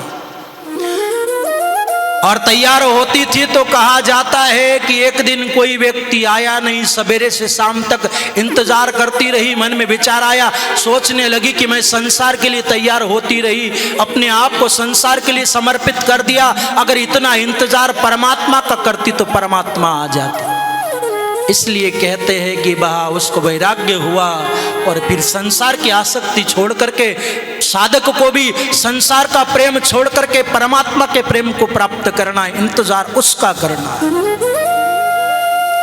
फिर कहते हैं कि वेश्या के बाद में एक कुरूप पक्षी को गुरु किया। उससे क्या शिक्षा ली, बोले त्याग की, क्योंकि त्याग के माध्यम से ही तृप्ति संभव है, बिना त्याग के तृप्ति संभव नहीं। आसक्ति बंधन में डालती, आपने देखा होगा बंदर होता है, जो बंदर पकड़ने वाले मटकी में चने रखते हैं, और वो आसक्ति के कारण वहां उन चने को प्राप्त करने जाता है, मुट्ठी को बंद कर लेता है और मान लेता है कि मेरे को किसी ने पकड़ लिया।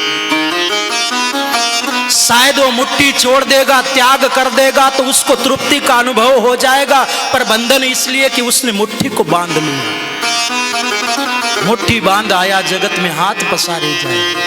यहां पर जब तक छोड़ोगे नहीं तब तक आपको शांति का अनुभव प्राप्त नहीं होगा। उसके बाद कहा जाता है कि वहां पर 18वें नंबर पर बालक को गुरु किया। बोले बालक से क्या शिक्षा ली, छोटे बालक के मन में कोई किसी प्रकार का विकार नहीं होता, 2 थप्पड़ लगा दो रोने लग जाएगा, कुछ करो उसको बैठाओ, टॉफी दे दो तो वापस। तो साधक को भी वैसे बालक के जैसा चित्त रखना चाहिए। निर्मल जनमन सो मही पावा, मोह कपट छिद्र।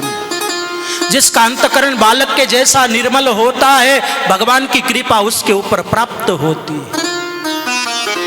18वें नंबर पर कंवारी कन्या को गुरु किया। उससे क्या शिक्षा ली, कहते हैं कि एक कंवारी कन्या, उसको देखने के लिए घर पर मेहमान आए, पिताजी माताजी कहीं गए थे, तो घर में आए मेहमानों को भोजन कराने के लिए वो धान कूटने लगी, क्योंकि घर में एक समय का भी धान नहीं था। और जब धान कूटने लगी तो उसकी चूड़ियां बजने लगी। उसने सोचा आवाज हो तो मेहमान सोचेगा कि एक समय का धान भी इनके घर पर नहीं, इतनी गरीबी है। सब चूड़ियां उतार दी और खटपट 2-4 होगी, तब तक खटपट होगी। रामत एकाएक की गुरुवाणी कहती है, रामत एकाएक की सिद्ध साधक एक रंग, 5-7 भेड़ा मिले पड़े वृत्ति में भंग, पड़े वृत्ति में भंग तरंग नाना उपजा। 5-7 हो तो भगवान का भजन नहीं हो सकता, केवल बातें ही होगी। अभी कहा था मैंने, बाया ने सग्राम कहे राम भजन की ठोड़, राम द्वारे जाए ने मत करो निकामी झोड़, मत करो निकामी झोड़। झोड़ में टोटो भारी और हीरारो व्यापार भगवान के नाम का व्यापार है। ये छोड़ करके संसार की चर्चा घर में कर लो, क्योंकि संसार की व्यवस्था संसार में हो जाएगी। यहाँ आए हो राम भजन रे कारणे आई घर सुदोड़, बाया ने सग्राम कहे राम भजन की ठोड़। आरती होती है शाम को, देखता हूँ सब बाया बातें करती, बातें तो घर पे कर लो भाई, थारे काई मारे काई सबरे चौको, ये काई तकलीफ को नहीं। यहाँ आए हो 10 मिनट 20 मिनट 15 मिनट जितना समय मिला उतना देर भगवान के आगे बैठो। महाप्रभु के कुछ न कुछ व्यवस्था बिलग ही होगी। चर्चा तो संसार की संसार में बाद में घर जाकर के कर ले। तो साधक को अकेला रहना चाहिए, 5-10 जनों के साथ में भजन नहीं हो सकता। तो कवारी कन्या से शिक्षा ली कि साधक वैसे अकेला रहे। उसके बाद कहा जाता है कि यहाँ पर सर्प को गुरु किया। बोले सर्प से क्या शिक्षा ली? 20वें नंबर पर सर्प अपने रहने के लिए कोई घर नहीं बनाता। महाप्रभु का भाव है कि गिरी तरु मंडिये मसाना में रहिए के कोई देवल सुनारे। रामजन जी महाराज का पद है। मंदरे निज बैरागी होनारे। साधक को अपने लिए कुछ बनाना नहीं चाहिए। शेर और सर्प अपने रहने लिए घर नहीं बनाता तो कितना भी एकत्रित कर लो, शायद हमारे साथ में चलने वाला नहीं है। तो हमारे को उस व्यवस्था को धारण करते हुए साधक को वैसे जीवन व्यापन करना चाहिए। 21वें नंबर पर कहा जाता है कि यहाँ पर भृगिकट को गुरु किया। मधुमक्खी के माध्यम से मधुमक्खी को गुरु किया। बोले मधुमक्खी से क्या शिक्षा प्राप्त करी? क्योंकि मधुमक्खी जो है वो संग्रह करती है और एक दिन वो बहुलिया जो भी वो मधुमक्खी का शहद वाला आता है वो शहद लेकर के चला जाता है। वैसे ही साधक को शायद अधिक संग्रह की प्रवृत्ति को प्राप्त नहीं करना चाहिए। फिर 22वें नंबर पर कहा जाता है कि हाथी को गुरु के। हाथी से क्या शिक्षा ली? स्पर्श सुख के कारण जो हाथी को पकड़ने वाले होते, बहुत बड़ा खड्डा खोदते, उसके ऊपर वो कुछ लकड़ियां रखते हैं, वो नकली हाथी बना करके वहां पर उपस्थित करा देते हैं। स्पर्श सुख के कारण वहां जाता है, वो बंधन को स्वीकार कर ले। 23वें नंबर पर कहते हैं कि एक लोहार को गुरु किया। बोले उससे क्या शिक्षा ली? कहते हैं कि राजा की पूरी सेना जा रही थी, वो अपने कार्य में लगा रहा। पूरी सेना निकल गई, उसको कुछ पता नहीं लगा। पीछे से मंत्री आया, उसने पूछा, बोले भाई क्या बात है, इधर से सेना गई? बोले भाई मेरे को पता नहीं। तो साधक को ऐसे अपने चित्त को प्राप्त करते हुए भगवान में मन को ऐसे एकाग्र करना चाहिए जैसे उस लोहार ने किया। अंतोगतवा कहा जाता है कि 24वां गुरु अपने शरीर को दत्तात्रेय जी महाराज ने किया। शरीर क्षीण हो रहा है, गोरा गोरा गाल देख काहे को गुमान करे, रंग तो पतंग रंग काले उड़ जाए। कहने का तात्पर्य है, भावार्थ कि शरीर आज है वैसा कल नहीं, नित्य प्रतिक्षीण हो रहा है। हम जन्म दिवस मनाते हैं, उस पर मोमबत्तियां जलाते हैं, सोचते हैं कि हम इतने बड़े हो गए, बड़े नहीं हो गए, उतने छोटे हो गए। उसको साल गिरा कहते हैं। एक साल हमारी जिंदगी का कम हो गया। अकेले में बैठ कर के चिंतन करो कि हमारी जिंदगी की इतनी उम्र कम हो गई, हम बड़े नहीं हुए, हम छोटे हो गए। तो शायद इन 24 जगत से दत्तात्रेय जी महाराज ने वहां पर शिक्षा प्राप्त करी। ये 24 गुरु दत्तात्रेय जी महाराज ने प्राप्त करे। यदु जी महाराज को वहां पर ये पावन प्रसंग श्रवण करा। यदु जी महाराज उनको प्रणाम करके प्रस्थान कर गए। उद्धव जी महाराज भगवान द्वारिकाधीश के माध्यम से ये भागवत धर्म का दिव्य उपदेश श्रवण कर रहे हैं। कालांतर में कहा जाता है कि वसुदेव जी महाराज को नारद जी महाराज ने उपदेश दिया। वसुदेव जी महाराज भी वहां भगवान में मन प्राप्त करते हुए कि राजन, जिन्हें तुम पुत्र मान रहे, पुत्र नहीं है, ब्रह्म है, तुम्हारे घर पर पुत्र बनकर के आए हैं, इसलिए शायद उनको भी उपदेश का भाव प्राप्त हो। इधर यदुवंशी लोग लड़ने लगे। लड़ते लड़ते बलभद्र महाराज को मारने के लिए आए। और जब मारने के लिए आए, बलदाऊ जी महाराज भगवान द्वारिकाधीश के समीप गए, उनको प्रणाम किया। प्रणाम करके कहा, महाराज मैं इस अवतार कार्य में आपका बड़ा भाई बन करके आया था, अवतार कार्य पूर्ण हुआ, अब मैं क्षीर सागर के लिए प्रस्थान करता हूँ। शेष जी का रूप धारण किया, जल के भीतर समुद्र में बलदाऊ जी महाराज प्रस्थान कर। इधर कहते हैं कि वहाँ भगवान द्वारिकाधीश के समीप उद्धव जी महाराज आए। उद्धव जी महाराज ने कहा कि अब यह द्वारिका समाप्त होने वाली है, तुम यहाँ से आगे मुझे बद्रिक आश्रम में मिलना, मैं तुम्हें वहाँ मिलूंगा। उद्धव जी महाराज भगवान को छोड़कर के बद्रिक आश्रम के लिए प्रस्थान कर गए। उधर अर्जुन को पता चला, अर्जुन आया। भगवान द्वारिकाधीश ने अर्जुन को कहा, रे अर्जुन, बोले अब मैं मेरी लीला समर्पण करके और साकेत के लिए जा रहा हूं। मेरी 2-4 जो मुख्य अष्टपट रानियां है उनको तुम द्वारिका से बिलग ला करके उपस्थित कराओ, क्योंकि ये द्वारिका समुद्र में विलीन होने वाली है। अर्जुन गया कि इनको ले जा करके तुम वृंदावन में राधा रानी के समक्ष उपस्थित कराना। रास्ते में कहा जाता है कि भगवान स्वयं ही बाहुल्या का रूप बना करके अर्जुन को गंडीव धनुष्य का अभिमान था दूर करने के लिए उसको लूटा, और कहते हैं कि भगवान द्वारिकाधीश परमात्मा कष्ट रानियों को अर्जुन से छुड़ा करके ले गए। कहे दास सग्राम धनी चाही जे फूटी, सिर समरथ के पान वानरा लंका लूटी वानरा सबल शाम के पान। अर्जुन तो वही होता, ओ का वही बान, ओ का वही बान गोपिका काबा लूटी। कहे दास सग्राम धनी चाही जे उठी। उठ बल किसी बलवान व्यक्ति का हो, उसके माध्यम से वो व्यवस्था प्राप्त हो जाए।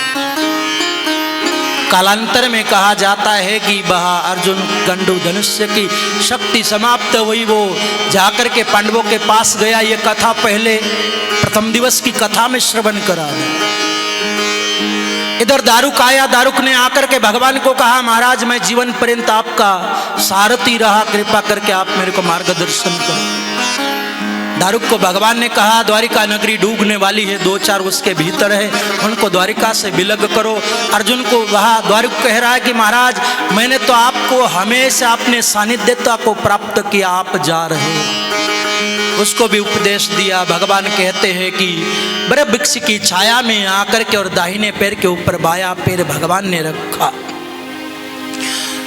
उस क्षण कहते हैं कि जैसे ही अर्जुन के माध्यम से अर्जुन तो गया भगवान को लेकर के, और वो साकेत गमन के लिए गए। और साकेत गमन में वो भी कथा कही थी आपको पहले कि वो रास्ते में सबका पतन हुआ। युधिष्ठिर जी महाराज ही साकेत तक जा पाए, द्रौपदी आदि हिमालय में समाप्त हो गए। तो भगवान लीला समारण कर रहे, एक बाहुल्य आया। और लोग कहते हैं, कुछ महात्माओं का मत है कि जब भगवान ने पिछले अवतार में त्रेता में वहां बाली को मारा, तो लोग कहते हैं वही बाली बाहुलिया बन करके आया। भागवत में तो नहीं लिखा, पर महात्माओं का मत है शायद परमात्मा वेर के माध्यम से, परमात्मा के लिए वेर की व्यवस्था नहीं हो सकती, पर जो भी है भगवान को वह बाहुलिया के तौर पर जैसे ही परमात्मा के दाहिने चरण में बाण लगा, तो बाहुलिया सोचने लगा कि हिरन है, दौड़ करके आया। भगवान को प्रार्थना करी, महाराज मेरी भूल हो गई। भगवान ने कहा कि मेरे आदेश के बगैर वृक्ष का एक पत्ता भी नहीं हिल सकता। परमात्मा अब साकेत को देखते ही देखते वहां से भगवान के दिव्य धाम को यहाँ प्रस्थान कर रहे परमात्मा, वह भगवान के धाम को प्रस्थान कर। बोले कृष्ण कन्हैया की जय, भागवत महापुराण की जय। तो राजर्षि परीक्षित जी महाराज को सुखदेव जी महाराज ये भागवत रूपी दिव्य ज्ञान 7 दिन पर्यंत श्रवण कराया। राजर्षि परीक्षित जी महाराज को सुखदेव जी महाराज ने कहा कि राजन कुछ और सुनने की लालसा है। परीक्षित जी महाराज ने कहा, बोले महाराज आपने इतनी दिव्य अलौकिक व्यवस्था मुझे श्रवण कराई, अब मृत्यु का भय नहीं है। राजन तुम मरिष्यसि इसी इति पशु बुद्धि इमाम जही, कि हे राजन उस पशु बुद्धि को छोड़ दो कि मैं मर जाऊंगा, क्योंकि शरीर मरता है आत्मा नहीं मरती। राजर्षि परीक्षित जी महाराज ने सुखदेव जी महाराज को पूजन किया। पूजन करने के बाद सुखदेव जी महाराज वहां से प्रस्थान कर गए। और जैसे ही सुखदेव जी महाराज प्रस्थान कर गए, परीक्षित जी महाराज को श्राप था 7 दिन बाद में तक्षक के डसने से मृत्यु होगी।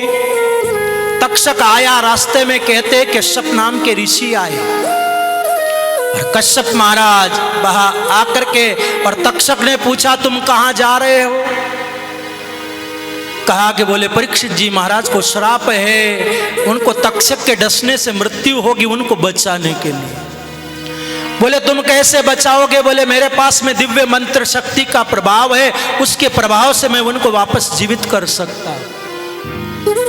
कहते तक्षक ने कहा कि बोले आपकी बात का कैसे विश्वास करे?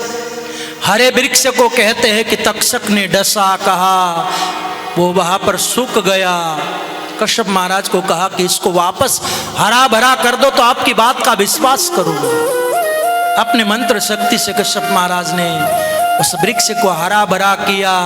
तक्षक को लगा कि मेरा श्राप झूठा होगा, इसलिए उसको बहुत सारा धन संपदा दे करके रास्ते से ही विदा किया। जन्मेजय महाराज परीक्षित जी महाराज के पुत्र हैं। उन्होंने वहां पर पहरेदार उपस्थित करा रखे कि कोई भी किसी भी रूप में वहां तक्षक न आ पाए। फूलों के माध्यम से कहते सूक्ष्म रूप धारण करके तक्षक बहा गया। फूल के माध्यम से देखते देखते मूल स्वरूप को धारण किया। परीक्षित जी महाराज के दाहिने पैर में उसने डसा। भगवान के धाम का अधिकार परीक्षित जी महाराज को देखते देखते भगवान के धाम का विमान प्राप्त हो। बोलिए परीक्षित जी महाराज की, भागवत महापुराण की जय। तो देखते ही देखते परीक्षित जी महाराज का उद्धार वहा भगवान के धाम की दिव्य गति प्राप्त। मार्कंडी जी महाराज प्रलय की इस व्यवस्था को प्राप्त करते हुए ऋषियों के समक्ष चर्चा करते हैं कि भगवान पर्वतों में हिमालय है, धातुओं में सोना उनका स्वरूप है, हाथियों में ऐरावत इनका रूप है। भिन्न भिन्न प्रकार की चर्चाएं वहां कहा जाता है। मार्कंडेय महाराज जिन्होंने प्रलय के दृश्य को प्राप्त किया, तो परीक्षित जी महाराज का उद्धार यहाँ पर 7 दिवस पर्यंत भागवत श्रवण करने के बाद नहीं, अंत में भगवान के मन को धारण किया। गर्ग किया सुख देवता, लिया परीक्षित शोध, मुक्त किया दिन 7 में ब्रह्म ज्ञान प्रमोद, गुरुवाणी का सिद्धांत कहता है। और शायद 7 दिन श्रवण करने के बाद भी अंत में उसको परमात्मा में मन को लगाना पड़ा, तब जाकर के राजर्षि परीक्षित जी महाराज का उद्धार हुआ। भावे जितरी सुन बात तो या की या ही। शायद मैं आपको 4 घंटे और उपदेश दे दूं, उससे होगा क्या? भावे जितरी सुन बात तो या की याही, और गया राम गुण भूल जी के 2 जग में जाही। 2 जग में जासी जी के बह जासी बहुदार, और भजन करे है रात दिन वेव हो जासी पार, वेव हो जासी पार बास अमरापुर माही। और भावे जितरी सुन बात तो या की याही। संग्राम जी महाराज कहते कि कितना भी सुनो, सुनने से लाभ नहीं है, भगवान के भजन से लाभ है। आन धर्म है गना सुनो तो सज्जन प्यारा, और बीत जाए जुग 4 गिनता न्यारा न्यारा, और न्यारा न्यारा जो गुनु गुनिया किंसु जाए। सगरामा कहे तू तो राम नाम ने ध्याय, और राम नाम ने ध्याय आए गया इनमें सारा। भावे जितरी सुन बात तो या की यही, वही की वही व्यवस्था है। परीक्षित जी महाराज का मोक्ष प्राप्त हुआ। 7 दिवस पर्यंत हम आप इस स्वामी रामचरण महाप्रभु के उनके छत्र छाया में, उनके साधना स्थली में बैठ करके ये भागवत रूपी ज्ञान गंगा 7 दिन तक प्रवाहित होती है। तक कथा के जजमान हमारे जाजू परिवार के माध्यम से उनका माध्यम बना, और ये कथा अब समापन होने जा रही। शायद कोई भी अनुष्ठान यहाँ पर बिना कोई विघ्न के समापन हो जाए, बिना महापुरुषों की कृपा के ये संभव नहीं हो सकता। तो 7 दिन के इस कथा कालखंड में मन कर्म वचन से अगर मेरी वाणी से कोई त्रुटि रही हो, मेरी बात से कोई आप लोगों को अगर हृदय में कोई बात लगी तो उसको अन्यथा मत लेना। शायद शास्त्र का सिद्धांत कहता है कि जो बालक कहे तोतली बाता, सुनई मुदित मन पित और माता। आप तो मेरे माता पिता तुल्य हो। आप लोगों ने मेरी बात को मेरी तोतली जबान से मैंने जैसे भी कहने का प्रयास किया, आप लोगों ने श्रवण किया। आप लोग नहीं होते तो शायद मैं कथा किसे श्रवण करता। इसलिए आप लोगों का बहुत बड़ा सौभाग्य रहा। मेरा मैं सौभाग्य मानता हूँ कि आप लोग आए, उपस्थित हुए, तो मैं ये 7 दिन पर्यंत चर्चा आपके समक्ष कर पाया।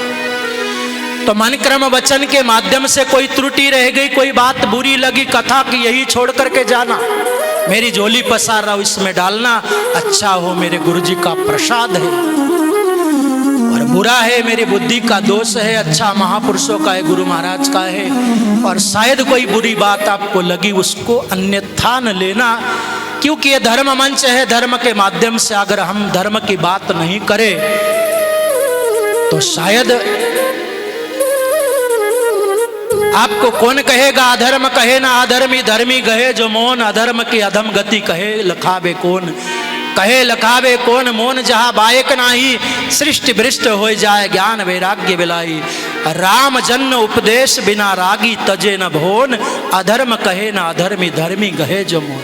स्वामी रामचंद्र जी महाराज के अनुभव वाणी का ये कुंड लिया है कि अधर्मी व्यक्ति कब कहेगा कि धर्म है अधर्म है, तो धर्म मंच से कुछ बात कही हो, आपके दिल को लगी हो, इसको अन्यथा मत लेना। अच्छी बात है गुरु जी के है, और बुरी बात मेरी बुद्धि का दोष है, उसको छोड़ना। और जीवन में शायद आपने 7 दिन में कुछ अच्छा लिया हो तो मेरा सुनाना और आपका सुनना सार्थक होगा। शायद 7 दिन पर्यंत मैंने कथा श्रवण कराई तो आप लोग कुछ कथा के उपरोक्त में कुछ मेरे को देना चाहते हो। वैसे धन की आवश्यकता नहीं, पर यहाँ से कुछ अच्छा ही लेकर के जाना, कुछ न कुछ आज से नियम प्राप्त करना। वैसे तो सब आप रामसनी परिवार के हैं, सब नियम परिपाठा आपके जीवन को प्राप्त करती, आप उस परिपाठा को धारण करते हो। पर शायद हो तो शायद कुछ न कुछ अच्छा विचार लेकर के जाओ तो मेरा सुनाना और आपका सुनना सार्थक होगा। और 7 दिन की व्यवस्था कालखंड के माध्यम से कुछ जवान से त्रुटि रही हो, इसलिए हम 7 बार श्री हरये नमः मैं 1 बार बोलूँगा, आप मेरे साथ 1 बार बोलना। फिर उसके बाद जो जजमान परिवार है वो यहाँ पर जो भी सम्मान की व्यवस्था प्राप्त करेंगे, उसके बाद में पूर्ण आरती होगी।